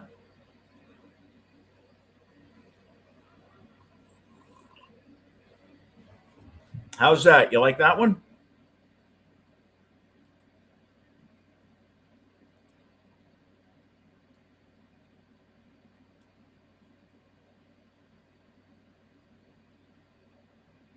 Hey, William, how are you?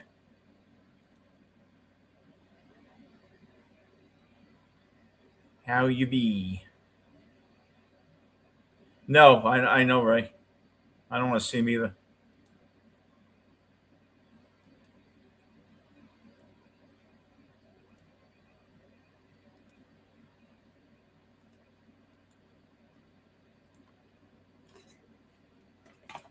So did you like that Be Right Back screen? I did it for you. You're right. Actually, I should do that so people would know.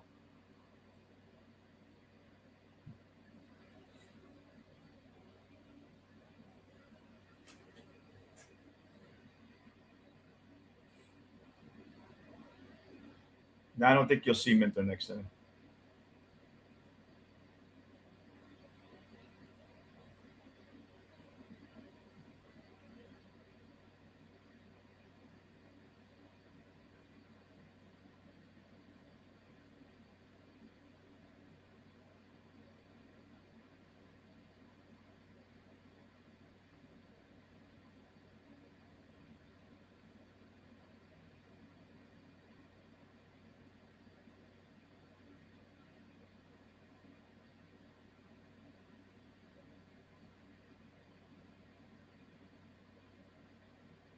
This has been a good day for the Mets. They played well.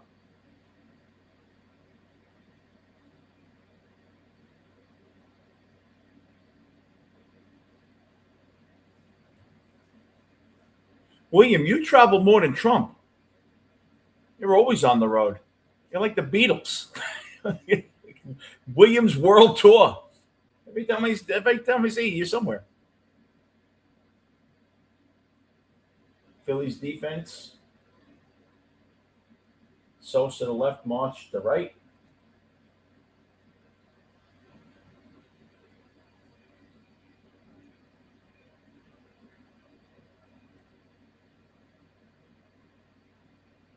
And Bo Bichette. 2 for 3 today.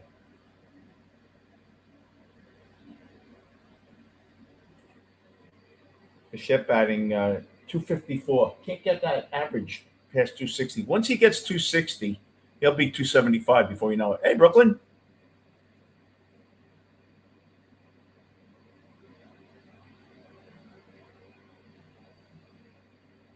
Lindor remembered that he was Lindor today. Looks nice and calm. Brooklyn, I was telling people earlier, I was told that Cohen had a conversation with Lindor last night. A phone conversation. Don't know what it was about, but they were on for a while.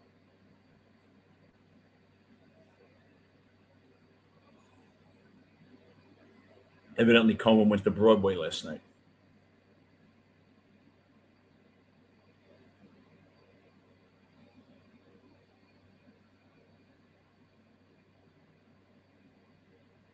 Oh, Lindor's home run swing.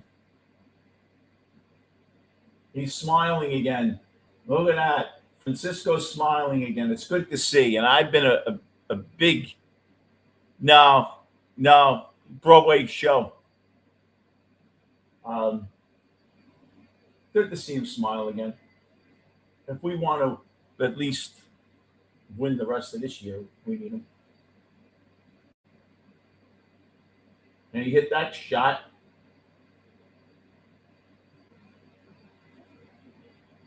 Lindor looks like he's running well. And double for Lindor. Lindor is having a vintage Lindor day.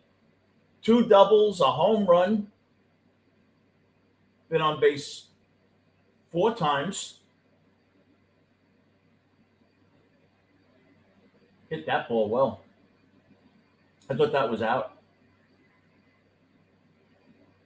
This has to make him feel good. Really has to make him feel good.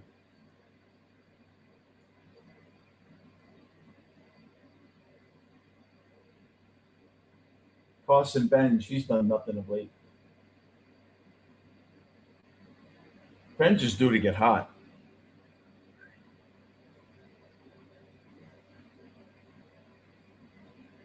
Minter's ERA is up to 1.8 now. Gotta hope he's not getting tired.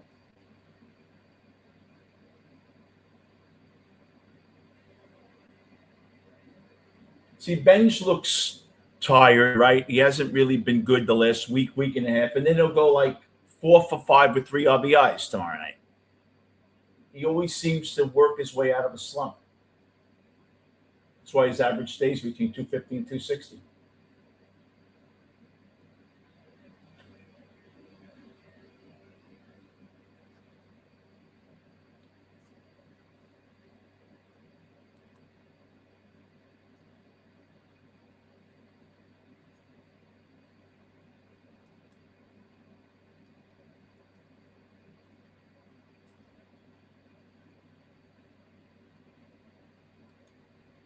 It must feel good to have a good day when you've been terrible.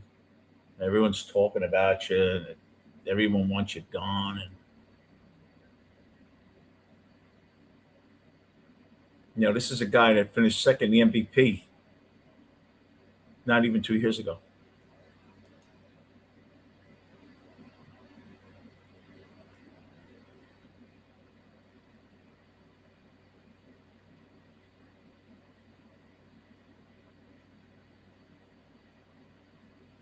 If you're watching this, please consider subscribing and hit the like. It does help me get out to other people that want to be tortured with the Mets like we do. And check out my show, 1986, my championship season with the Mets. I was hanging out with a bunch of them. My girlfriend set Bobby Ojeda up. A couple of good stories in there. You might want to check it out.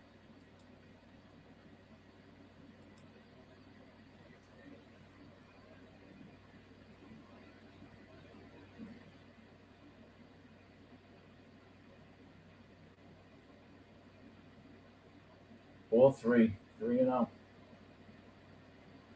Philly needs some relief pitching.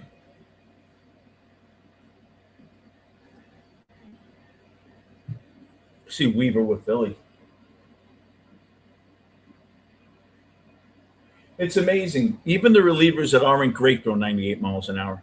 It's like everyone throws 98 miles an hour now.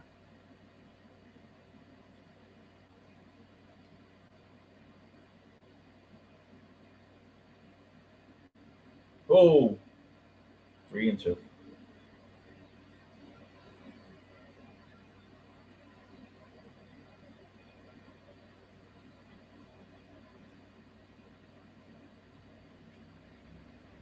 Freddie Peralta tomorrow night in Milwaukee.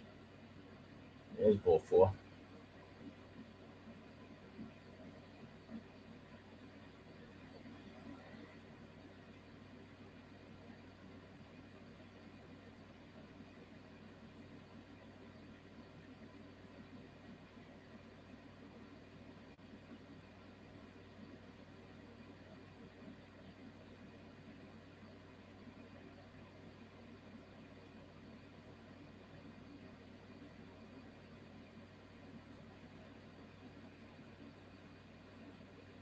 Citizens Bank Park. Looks like Citi Field.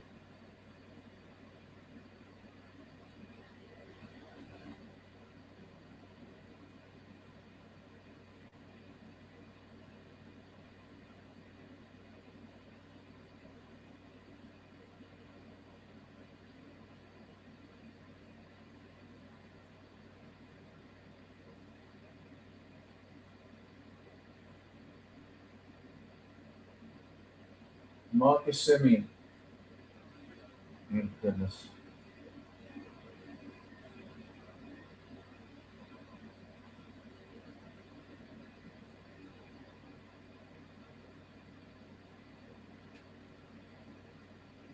Be nice for Simeon to get a hit here.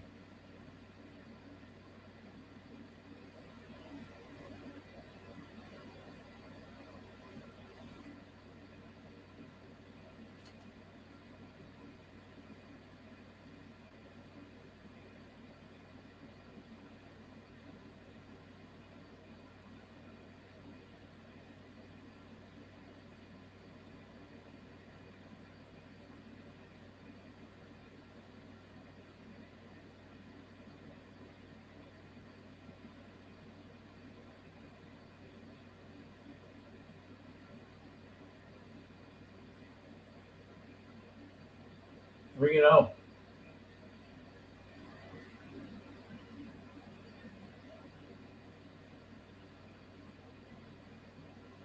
Oh, tough strike.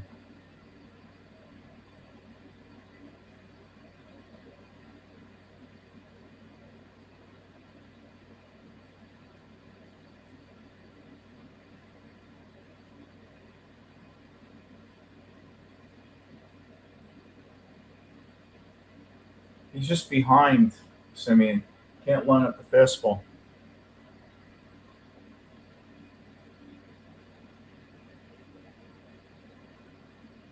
This guy only throws fastballs, right? I don't think he trusts his other stuff. And he struck him out with a fastball. Simeon just not too good anymore. Can't catch up to a fastball. Well, he's got slider bat speed now. That's the problem. He can't catch up to a fastball anymore.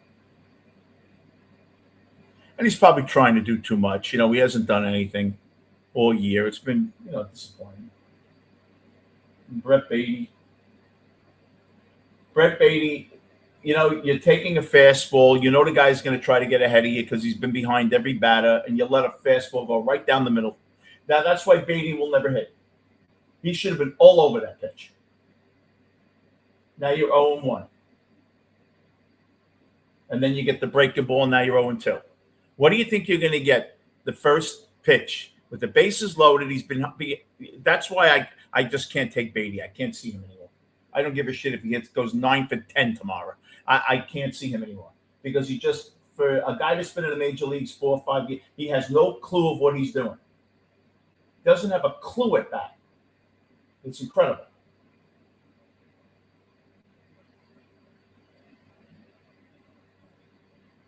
They leave the base. What do they have? 16 runners on this game? They had 13 hits. They probably left 8 guys on at least.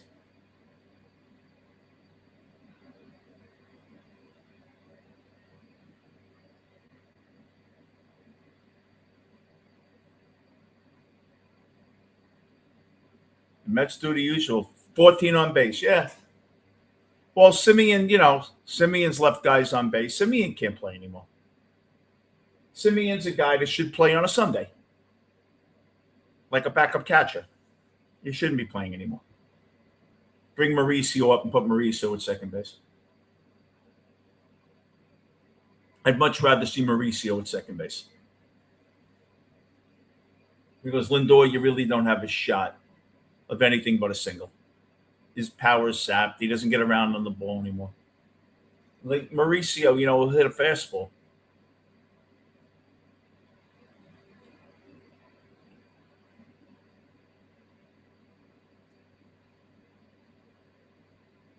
Yeah, right. Nice guy. Go play with your kids. Good father. Fuck, that's Glenn Ross. Right?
affection, attention,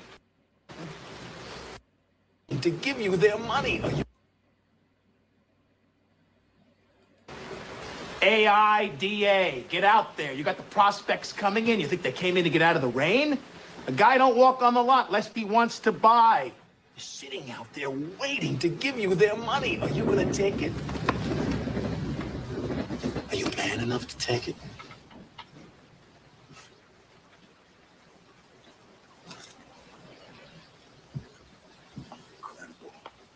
What's the problem, pal? You, Moss. You're such a hero. You're so rich. How come you're coming down here and waste your time with such a bunch of bums? You see this watch? You see this watch? Yeah. That watch costs more than your car. I made $970,000 last year. How much you make? You see, pal, that's who I am, and you're nothing. Nice guy? I don't give a shit. Good father? Fuck you. Go home and play with your kids. That's right.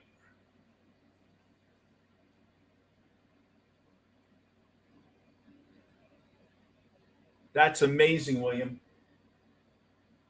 That is incredible. Leaving 13 and a half runners on a game. That's unbelievable.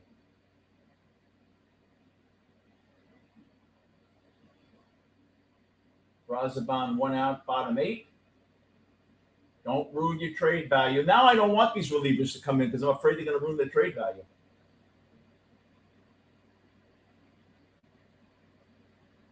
I would think good teams leave 6, 7 runners on. Because a good team probably has 12 base runners a game.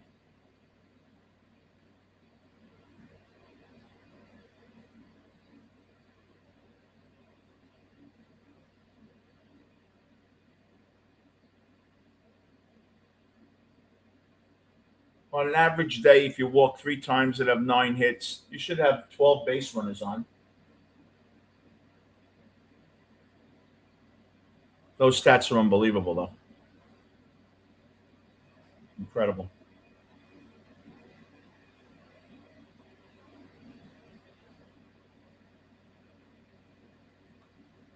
Hi, if you record your name and reason.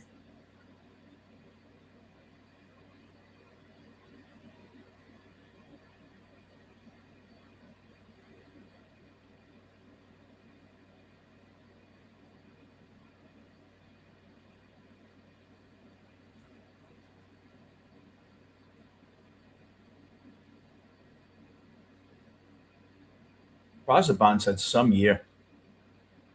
Really has. That was a good move by Stearns.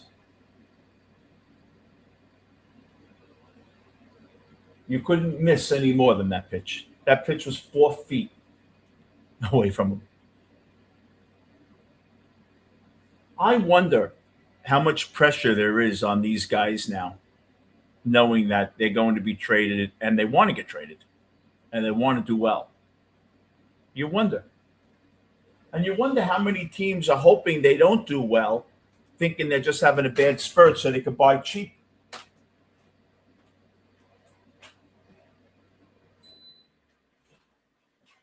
I always wondered that. You know, are they actually rooting for them not to do well the last 2 weeks so they can get them on the cheap a bit, you know? Like if Weaver had 2 terrible outings in a row. I don't know.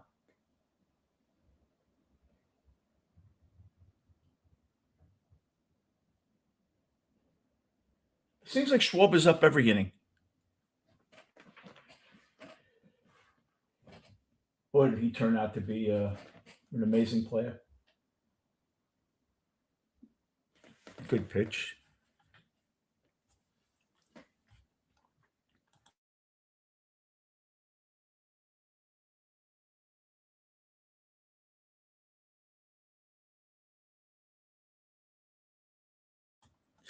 Kyle Schwarber has 373 home runs. He's probably going to hit 400 or 500. Be a Hall of Famer. Imagine Schwarber being a Hall of Famer. You wouldn't think so, right?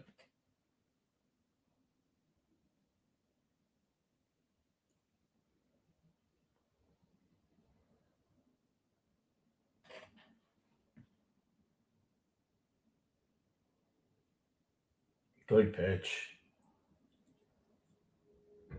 Schwarber's had a rough day. It's very hard to get a fastball by Schwarber.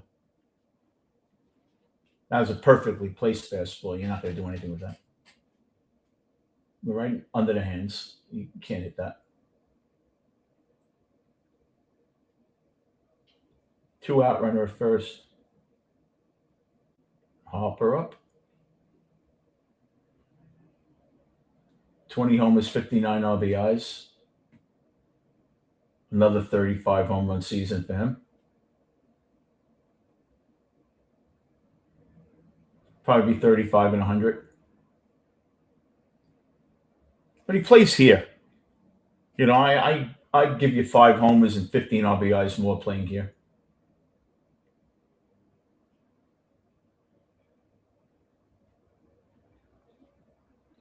Why am I looking at an aerial view?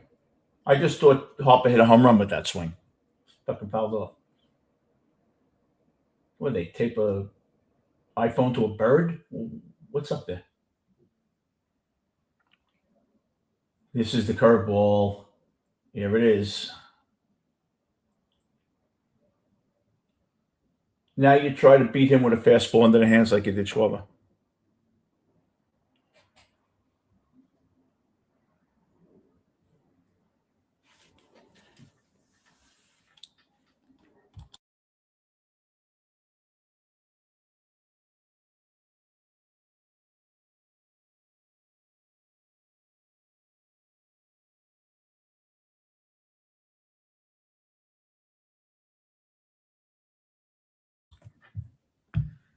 Hey, Thomas.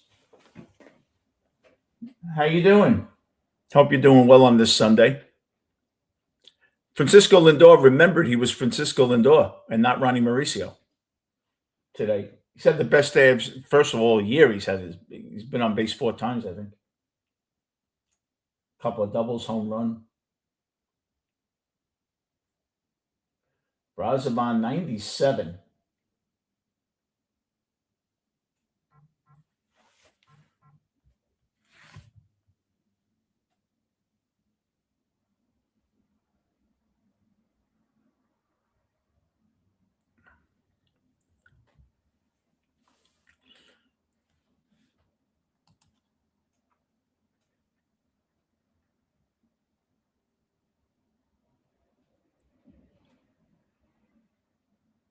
Mizorowski's going to face the Mets. He had a little arm fatigue. They gave him off.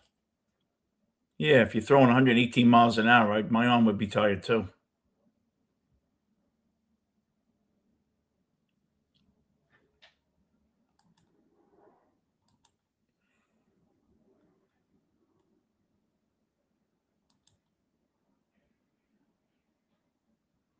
This is a big game for the Mets. You know, this is a big game for embarrassment purposes. You know, like at least have a little pride. I mean, you go in, you win 2 of 3. Yeah, Thomas, he looked like Lindor. I haven't seen him look like this all year. Maybe he's getting better.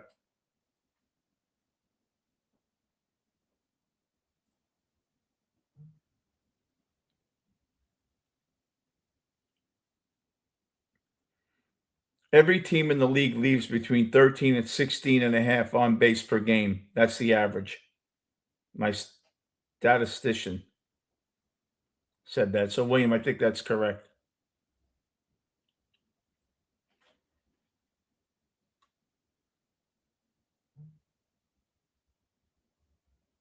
The Yankees have the fewest on base with 13 per game.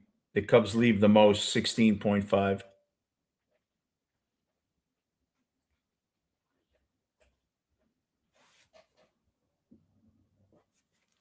You got to remember the Mets wouldn't have that because the Mets, half the season they didn't hit. You're welcome, right? Great David Mamet screenplay. Yeah, Mamet, terrific. Mamet does these. You only need one room to do his plays. I went to an Al Pacino play. I forget which one it was. About 10 years ago.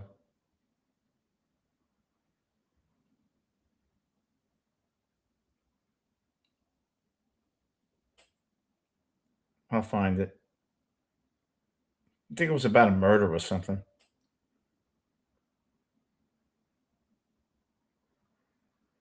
China Doll. I saw him in China Doll about 10 years ago. He did Glengarry in 2012 at the Gershwin. Bobby Cannavale played his role. Pacino played Jack Lemmon's role. That's why Bobby Cannavale left Boardwalk Empire, because he had a chance to go to England with Al Pacino to do Glengarry.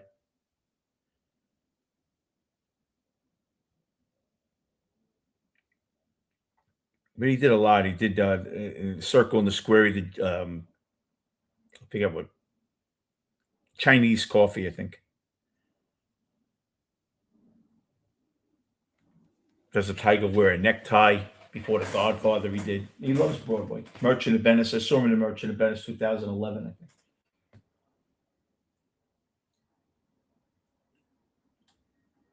One out, top 9. Duran is in. I wonder why they're wasting Duran. I guess he hasn't pitched. 2 for 5, Ewing. Back up to 278.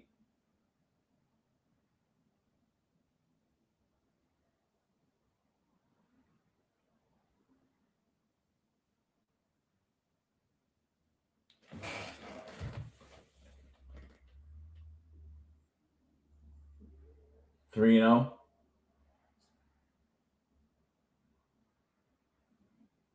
I wonder why Gary Cohen wouldn't have that tumor removed from his left cheek.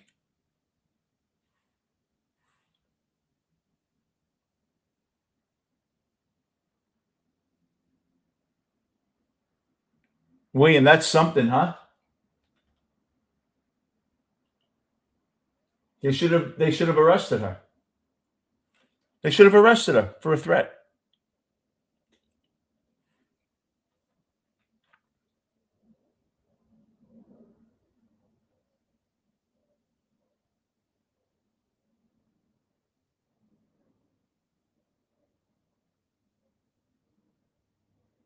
Wow, he's fast, Ewing.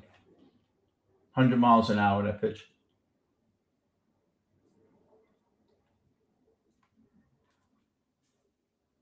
Would you trade Lindor for Trey Turner straight up?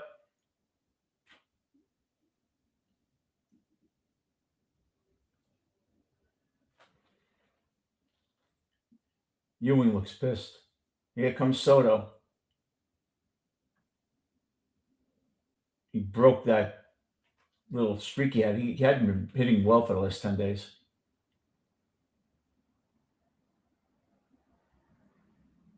I'm looking for Soto to go deep here. I'm looking for him to turn around 100 mile an hour fastball.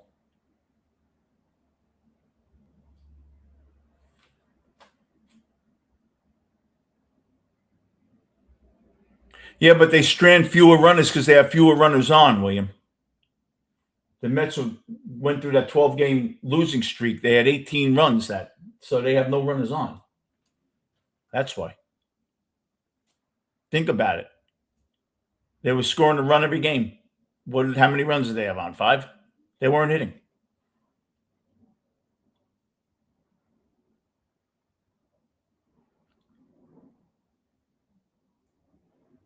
Cubs have a good lineup. Cubs in the beginning of the year had a very, very good lineup.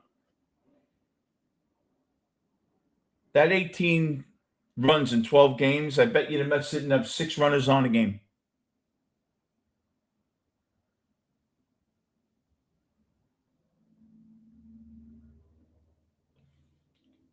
And Soto would have hit. So Soto broke out with a couple of hits today. Went the other way with that one. And that's why Juan Soto's Juan Soto. Bo Bichette, 2 for 4. 253 batting average, 10 homers and 51 RBIs. If I had to guess his final season stats, 18 and 88. 275.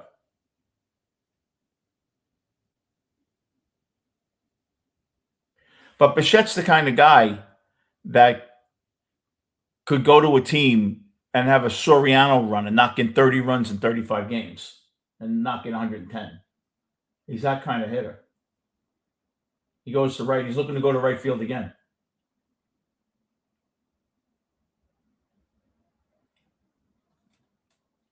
He's terrific going to right field.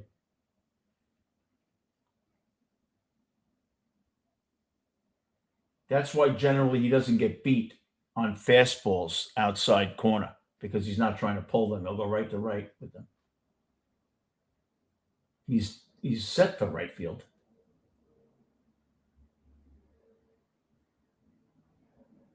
Storena, some arm, huh?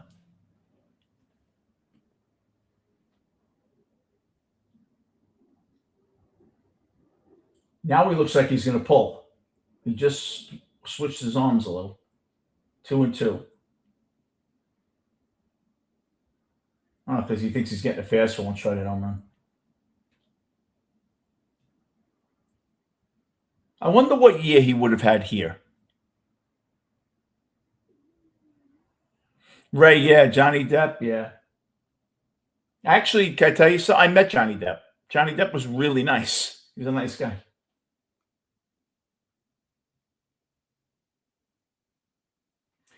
You know, I just wonder how much they talk, Ray. You got to remember, in Hollywood, all the grips, the guys you work with, a lot of Hispanic, you're dealing with a lot of immigration there. People that you've met throughout your whole life.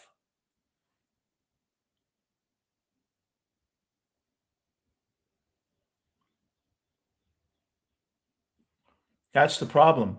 Actors and actresses in Hollywood, they're dealing with. In LA, look what you're dealing with. They all have gardeners and servants and all that. It's terrible to say, Ray, you're right. But that's what it is. They all deal much more than we do with ethnicity.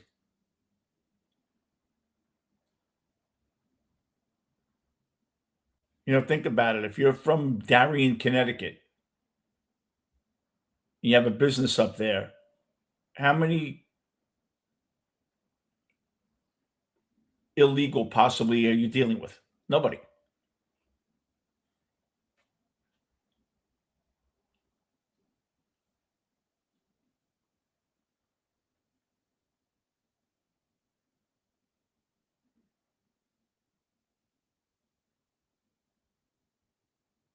All right, we go to the middle 9. 6-1, 14 hits for the Mets. Marsh, Bohm, and Stott. It's like a law firm. Denzel Washington's great. I love Denzel. Great actor.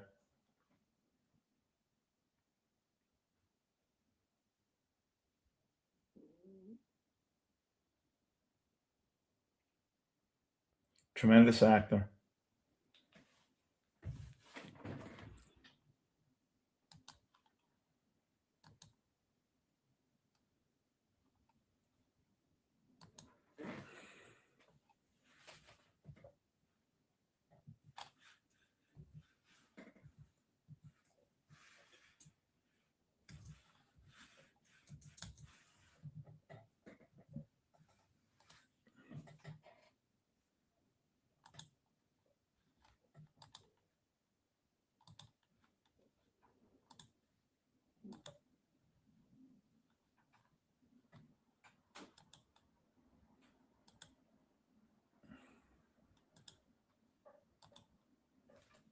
So why did he need a black director? Could a white director not have? It's not produced this color. work? It's culture. Explain the difference, because I think we're Steven in a space Spielberg right did Schindler's List. now. Mm-hmm. Martin Scorsese did Goodfellas, right? Steven Spielberg could direct Goodfellas. Martin Scorsese probably could have done a good job with Schindler's List, but they're cultural differences. You know, I know, you know, we all know what it is when a hot comb hits your hair on a Sunday morning, what it smells like. Huh? That's a cultural difference, not just a color difference. All right. So it's the culture. You know about a hot comb? Scenario? No, she don't know about no hot comb. Because that's You don't that's know. old You don't know nothing about. Jax. See how everybody laugh? That's a cultural difference. That's not a race difference. That's just that motion. That's all I gotta say, right? I know what a hot comb is. Okay. All right. The space that we're in, culture versus race, and how important it All is. they do is try to make it a race. Where we are right now, as a culture, It's as incredible. as an American family, you're producing a film that's culturally This is perfect. What? germane to a particular time and a particular people. You know, even the Martin Luther King, JFK, Jesus trilogy, you know, triumvirate that was on the wall. We didn't have that on our wall, but our next door neighbor did. And that's what you're talking about. I put that in there. Huh? You did that? Yeah, I Because put that was on your, Jesus was that on your everywhere. wall? Huh? You put And that Jesus wasn't everywhere? our house. You know, and there was that velvet kind of paint. You know, they put that below, whatever they call that velvet. Did you have it on your wall, Viola? I Jesus didn't have nothing. All they do is talk about racism. Denzel doesn't let them. It's a culture. Martin Scorsese grew up in an Italian household. Do you think Spike Lee is going to be able to do Goodfellas?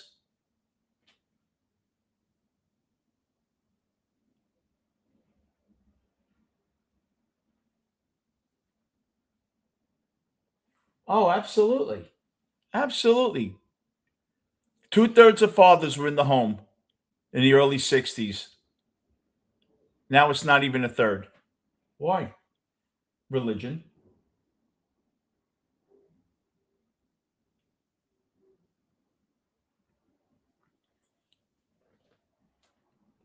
No, I agree with you, Ray.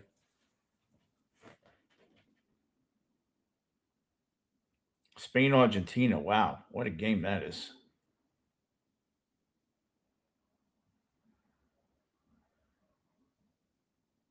Argentina doesn't have a shot on goal the whole game.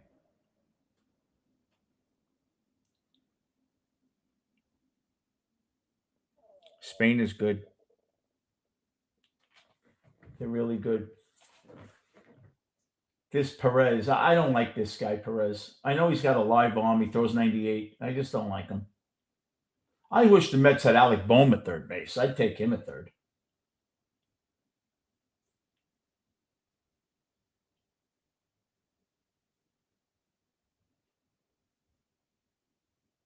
See, he doesn't want to use anyone because of the Milwaukee series. He wants Devin and Weaver. He wants them available. Brooks Raley. See, this is ridiculous. Just throw strikes. You're up by 5 runs.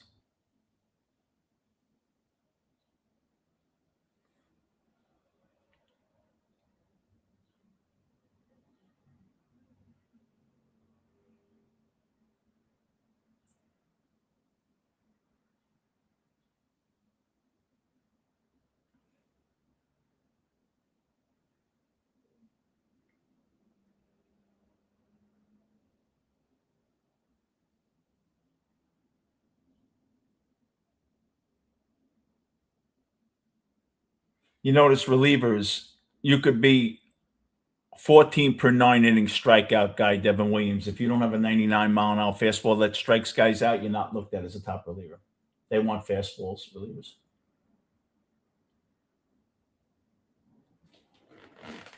That's why John Franco never gets looked at. Because Franco didn't throw 98. Billy Wagner did.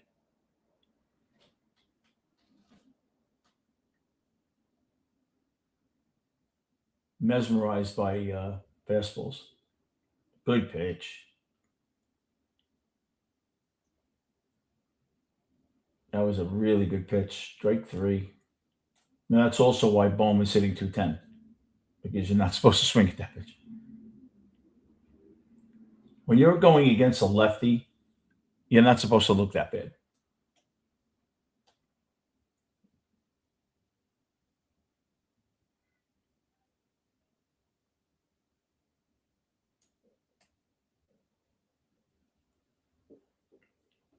So this is an interesting game. I didn't plan on doing a watch thing here, but I'm glad I did, because I was able to watch the whole game and see that the Mets actually played pretty well. And it showed you that, they can be competitive when they put their minds to it. You're still beating a team that should win 88 to 90 games this year, Philly. And you came in and you beat them 2 out of 3 if you hold on here.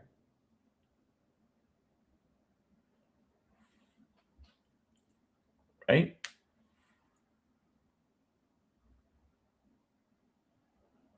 Yeah, true. You didn't have to face Sanchez or Weaver or Wheeler. But, you still beat them. You face Luzardo. Luzardo's been great. I think they've won like 6 or 7 straight games Luzardo's pitched. Luzardo's been great.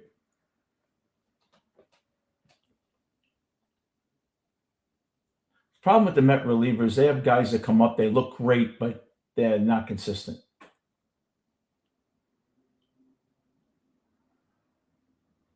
That's a give up at bat. Boy, did Stott give that bat up.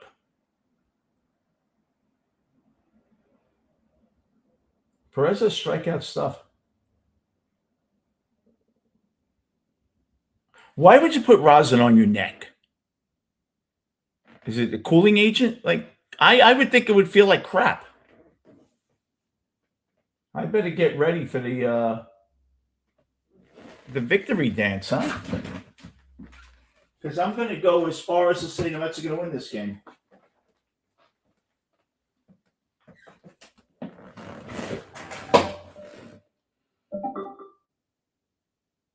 And I owe you guys one.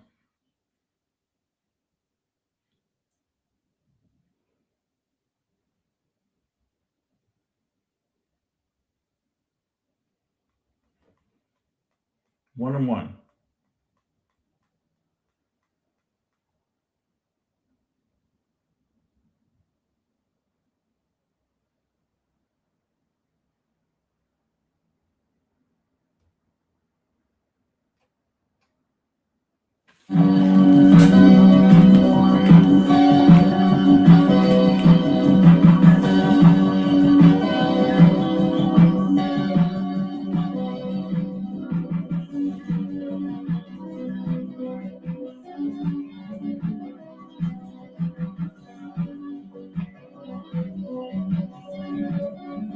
We win.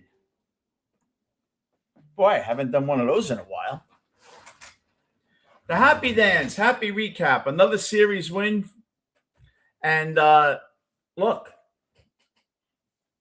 Francisco Lindor played like Francisco Lindor. Soto had a couple of hits. Ewing had a couple of hits.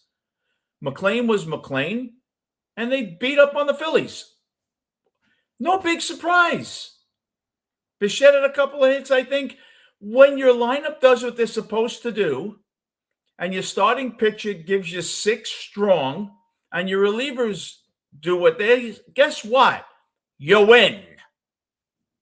When you're not bouncing the ball all over the field and throwing it down the right field line, guess what? You win. When your catcher's not trying to pick a guy off first and throws the ball 100 feet over the first baseman's head and the runner goes to third and then scores on another wild pitch, you win. Very simple. It's been as simple as when baseball started. Good pitching, field the ball, get a couple of timely hits, and guess what? You're going to look like this team looked today. You're not going to look like a ragtag bunch of idiots. You're going to look like you actually know what you're doing. The Met 2 pitchers, Joe, Scott, and McLean, the future. They went in here and manhandled this team. What did they score? 1 run off Scott and or no runs off Scott and McLean, or 1 run off, right? In what, 12 innings, 11 innings, whatever it was. That's what you have to do. You have to have pitching. When you have pitching, you win. Even if you're not a great team, you win if you have pitching. The Mets couldn't hit in 1973. They won the division. Why? Because their first 3 starters were Koosman, Seaver, Koosman, and whatever it was, Gentry. That's why they won. Or George Stone. I don't even remember who the 3rd starter was on that team. But if you pitch, you win. It's very simple. If you don't give up 5 runs a game and your starter doesn't give up 4 runs in 4 innings, you have a shot. When your team is down 4-0 in the 4th inning, guess what? Everyone comes up tight. They try to do too much. You got rookies in this lineup that have never been here before. Down the line, Ewing and Benj will be better when the team is down and not swinging out of their socks. But look, this is the bottom line. Soto 2 for 5, a run scored, an RBI. Seems to have broken out of his slump, which he hasn't hit for 10 days. Benj still doesn't look sharp. Ewing gets his hit a game, 2 hits a game. His speed caused 1 of the hits. But look, it's what killed us last year. If you had any pitching the second half of last year, make the playoffs. It's simple. It's really pretty simple. Lindor 3 for 3, right? 3 RBIs, a run scored. That's what Lindor gives you. That's what he gave you 2 years ago when he almost won the MVP. And I still think he should have beat Ohtani for it. But because he single-handedly brought the Mets to almost a World Series. Look, bottom line, go out and pitch. Do your job. Move runners over and don't throw the ball all over the field. And guess what? You win 2 out of 3 against a team that probably will overtake Atlanta for first place. And I don't have any faith in Phillies lineup. I don't think Philly's that good a lineup. You see, when you hold Schwarber and Harper down, they don't score. They don't score. Everyone's hitting 220 on that team. But look, does it really matter? Not really. It matters for the growth of the young players. It matters for McLean. You see McLean, where we used to get flustered in the 4th or 5th inning, now he'll get the 6th inning. And by the end of the year, he'll be giving you the 7th. He'll figure it out in the 6th how to get through it. Philly helped them out a little. They swung at about 3 balls that were ball 4. If this was a little more patient lineup, he would have probably been out in the 5th inning. But, they're swingers. But I've seen great growth in the last 6 starts of McLean. He's lowered his ERA to about 3.3 now or something, or 3.4, whatever it is. And there's no reason to think that he hasn't figured it out now.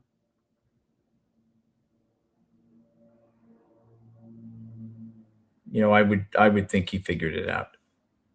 McLean's ERA now is 3.34, 109 whip after a horrendous 5-game stretch, a 6-game stretch. He's 7-6 on a team that's 15 or 16 games under 500. He's a plus 500 pitcher. That says a lot. Now we'll see what Freddie Peralta does tomorrow.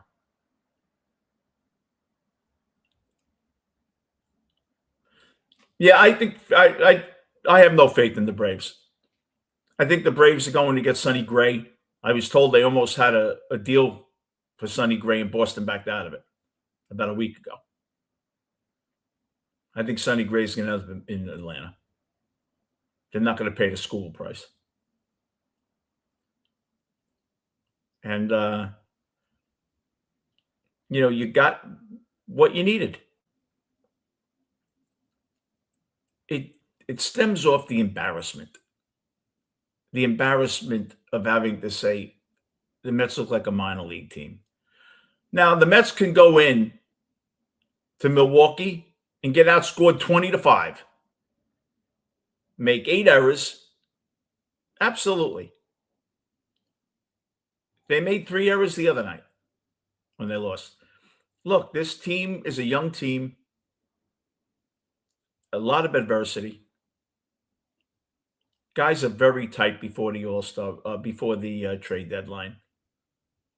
You don't think wives are home? You think you're going to get traded? You know, they're talking at the kitchen table. What happens if you get traded? You know, we're going to have people that can pick up the kids. I'm going to have help. Probably have to hire a nanny. Think about it. Think of all that goes in when you're traded. You're not going to be home. When are you going to see your family? Once every couple of weeks when you're on a road trip? When you have little kids, where's daddy? They don't understand that your father's a Major League Baseball player when they're 3 years old. They don't want to know where their father is. You know, you're on the phone with your kid in a 10-game road trip. You miss your kid's crying when you're coming home. Daddy, you think that's easy? They're human. And just to have to, tomorrow is Peralta's showcase. Although, to be honest with you, if Peralta didn't pitch great tomorrow, I still don't think it affects Milwaukee at all, wanting him back. I was told he's going to the Cubs. And I was told he's going to the Cubs with Rayleigh. Might not be true.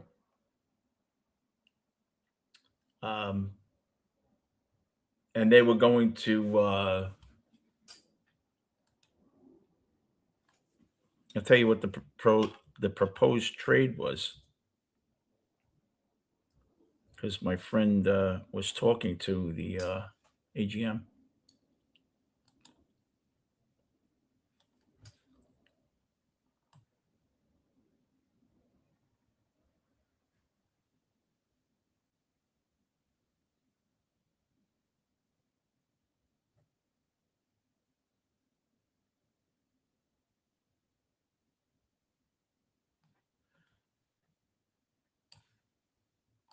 Let me see if I can find it.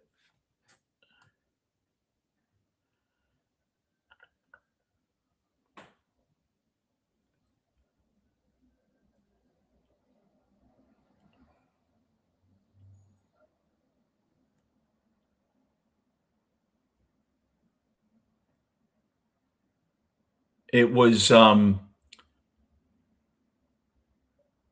Mets want Cade Horton.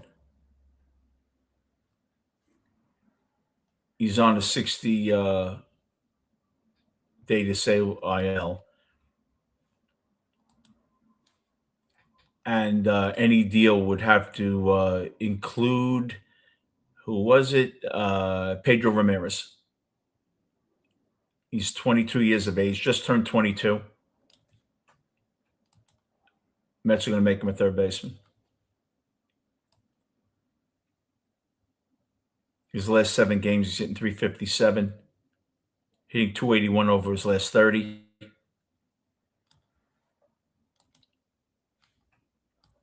And he's a guy that this year, homer, 10 RBIs, hitting .281. In 64 at-bats, he struck out 10 times. He doesn't strike out. He puts the ball in play.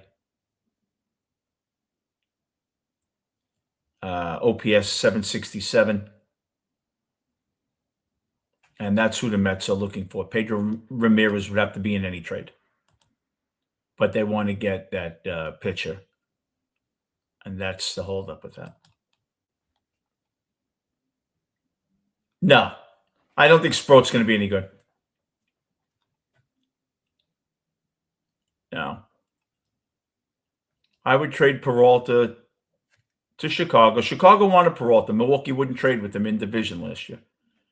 I think the Cubs want Peralta. They went and got Savali from Oakland just in case they can't swing a trade with the Mets, because the Mets are probably playing hardball. The Mets, for either pitcher, probably are demanding that pitcher, and they don't want to give him up, the Cubs. I don't think the Mets are looking to do 1-for-1 Pedro Ramirez. They want someone else. And they want to package Minter O'Reilly. They would package Minter O'Reilly with Peralta, or either Minter O'Reilly with Holmes if they don't extend them. They don't want to take salary. We'll see what happens. I do think, though, that I wouldn't be surprised if the Mets had a better second half. Because look at the pitching. Freddie Peralta. Peralta's been giving up 4 runs in 5 innings. I don't know. Is Wettinger going to do any worse? That's how I look at it. I don't think Wettinger would be all that worse. But McClain pitched really terrific.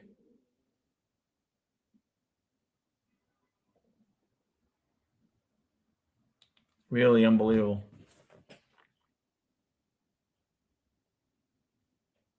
And it's a good win for the Mets. It's a good win. It gets you off the schneid against, a top-tier East team. You don't get embarrassed. You show you have a little pride. You played 2 really crisp games. One not so crisp, but the Scott game was tremendous. Today, played a nice crisp game. Lindor showed up. Who knows? See, that's the difference. Lindor's up in the first inning, hits a home run. You're up 2-0. If this game goes further, no score in the 4th or 5th. It's a big difference. That's what guys like Lindor and Soto are supposed to do for you. You're supposed to jump out with these players. That's why they want Soto up in the first inning. You want him up in the first inning because you want to grab a lead in the first inning. And Lindor batting cleanup, I don't know. I think they're just trying to get guys started, get them hot, doing whatever they can. But now you will see starting tomorrow, everyone will be playing.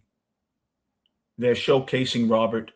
They're hoping Robert plays 10 of the next 13 games and hits 300. Maybe hit a couple of homers, show he's healthy. He'd be a bat that a team would want off the bench. He could throw him in the outfield, plays okay defense. He's not what he was defensively, but he's okay.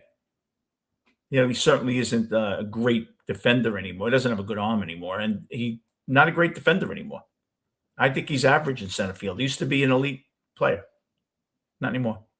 But he's a guy that you could put up against a tough lefty. And he still has a great OPS against lefties. He still can hit. And I think that's what the Mets are hoping, that a team will see him, weigh him against Tyrone Taylor and say, well, he's just, Robert's a little more threatening. No one's really worried about Tyrone Taylor coming off the bench and hitting a home run. Robert, you're worried about a bit. So I think Robert would be the guy, but you have to sell a team on him staying healthy. Now, if he plays 10 of the next 13 games, plays at a good level, you take the shot. You're not going to give up much for him anyway. You're not really giving up much for him. The idea is who you're going to take. Would you rather have Tyrone Taylor, who's probably going to be healthy?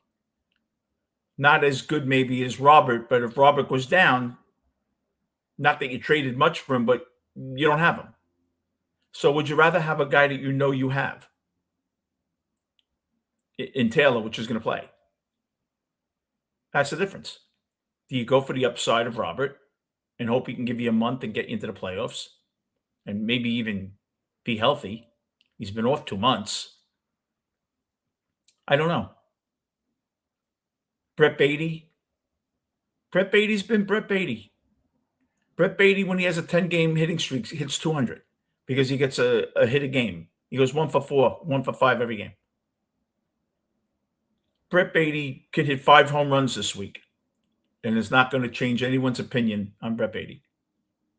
Brett Beatty has an MO of getting hot, looking great for 2 or 3 weeks. That's why he's still with the Mets. Your most tradable asset is Alvarez.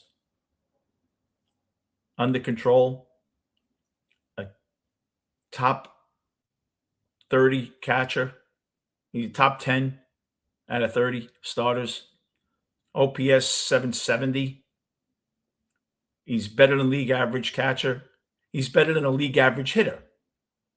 League average hitter is 100. He's about 110. And that's not just catchers. That's all of major league hitters. So he's an above average hitter. He's a 10% hitter better than any average. And that's not only catchers. So you're bringing in a guy that is one of the better hitting catchers and a guy that has quite an upside. He's a number one consensus. He was the number one prospect in baseball 5 years ago. Number one in baseball. He's 24. He's not 28. There are a lot of teams that will look at Travis d'Arnaud and say the Mets gave up on d'Arnaud. He became an all-star. And d'Arnaud was about 27 or 28 when that happened. This guy's 24. I'm sure there are a lot of teams that would take on Alvarez.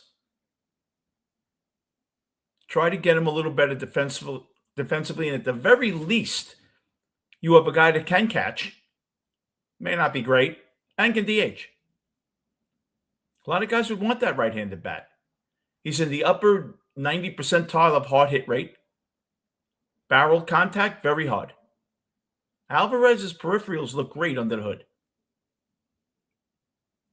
Just depends what you get back for him. Or if you're willing to make Torrens and Hayden Singer your catching duo. Can Torrens catch 130 games a year? I think he'd hit 200 if he did. And I think his defense would suffer. I think he'd wear down. He's never been a starter. When you are not a starter your whole career, you don't just turn it up and play 130 games. Your body is not acclimated to it, and you break down. He's great defensively when he plays 2 or 3 times a week. Would he be great defensively if he played 6 times a week? I don't think so. I think his bat would slow to a crawl. He's hitting 210 now, and he doesn't play every day. If you played him every day, what do you think he'd hit? Probably hit 200. A lot of singles, a couple of doubles. He's not going to hit any homers.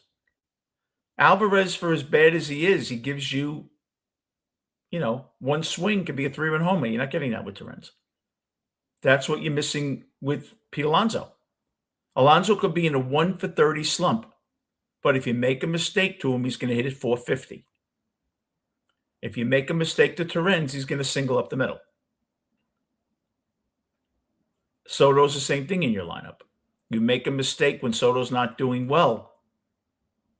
First of all, even when Soto's 1 for 18, Soto's walked 5 or 6 times in that 1 for 18.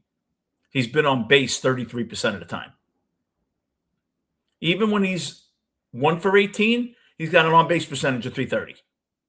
He's still on base 33% of the time. When Brett Beatty's 1 for 18, he's 1 for 18. So that's the difference. When you have guys in your lineup that scare guys, that's the difference.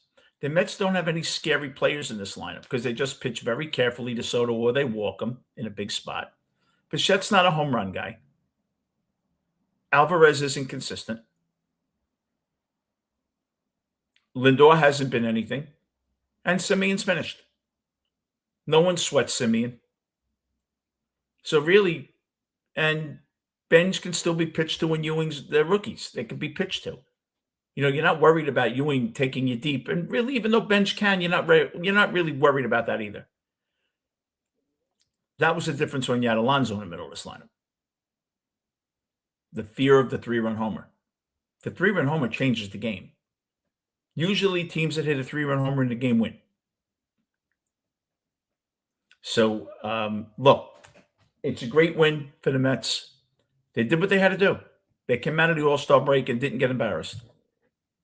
And some of the players that they are looking to possibly trade played well this weekend. Do I think the Mets may hide Weaver and Williams? I do.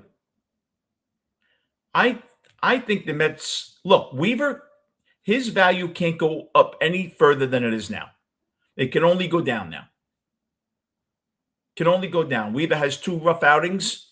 It can only go down. He's right now you could sell him at a 1.8 ERA, giving up 1 run in 3 months. If he has a terrible week, you're not going to get as much from him. So really, what would you like to do for the next 2 weeks? You'd like to get on a winning streak where you don't have to use him. I wouldn't be surprised if a lot of other guys aren't given a look, because I don't think you want to expose them to possibly getting beat up. You know, what happens if you put Weaver in? He gives up 5 runs in 1 outing, blows a save in another. All of a sudden, he's not the top guy anymore. You want to hide him. Put him in positions that he really can't fail. That's what you want to do. That's why they use Brazoban today. You know, Brazoban's not going. The only reason Brazoban will get you a good prospect is because Brazoban has options left and he's making no money. You don't have to pay the guy and he has options left. You can send him down. That's strong. That's very valuable when a guy has options, where you don't have to keep him on your major league roster. That's big. But that's why I think Stearns will keep Brazoban, because you know what Stearns likes to do. He likes to shuttle. He likes to use 30 relievers a year, and Brazoban allows him to do that. The other guys don't. So that's why I would think they'd keep Brazoban. Plus, you're not going to get for Brazoban what you would get for Weaver or Rayleigh, for that matter, or Minter. So I think you might as well keep Brazoban. You know, he's figured it out with you. He's pitching great in New York. He likes New York. You know what? Keep him for next year. You need relievers for next year. And if anything, I'll tell you something. If anything, Stearns has proven to you this year one thing, that he can build a bullpen. For all the nonsense that's going on with Stearns, he's proven to you he can build a bullpen. Think about it. Did an okay job at the bullpen. So we'll see. But tomorrow, we have Milwaukee. I'll be here with you as always. Tonight, I'm doing a show later tonight. I hope you come in. It's going to be a really interesting show. Okay? Have a great day, everybody. Mets win. It's a good day for Met fans. See you later.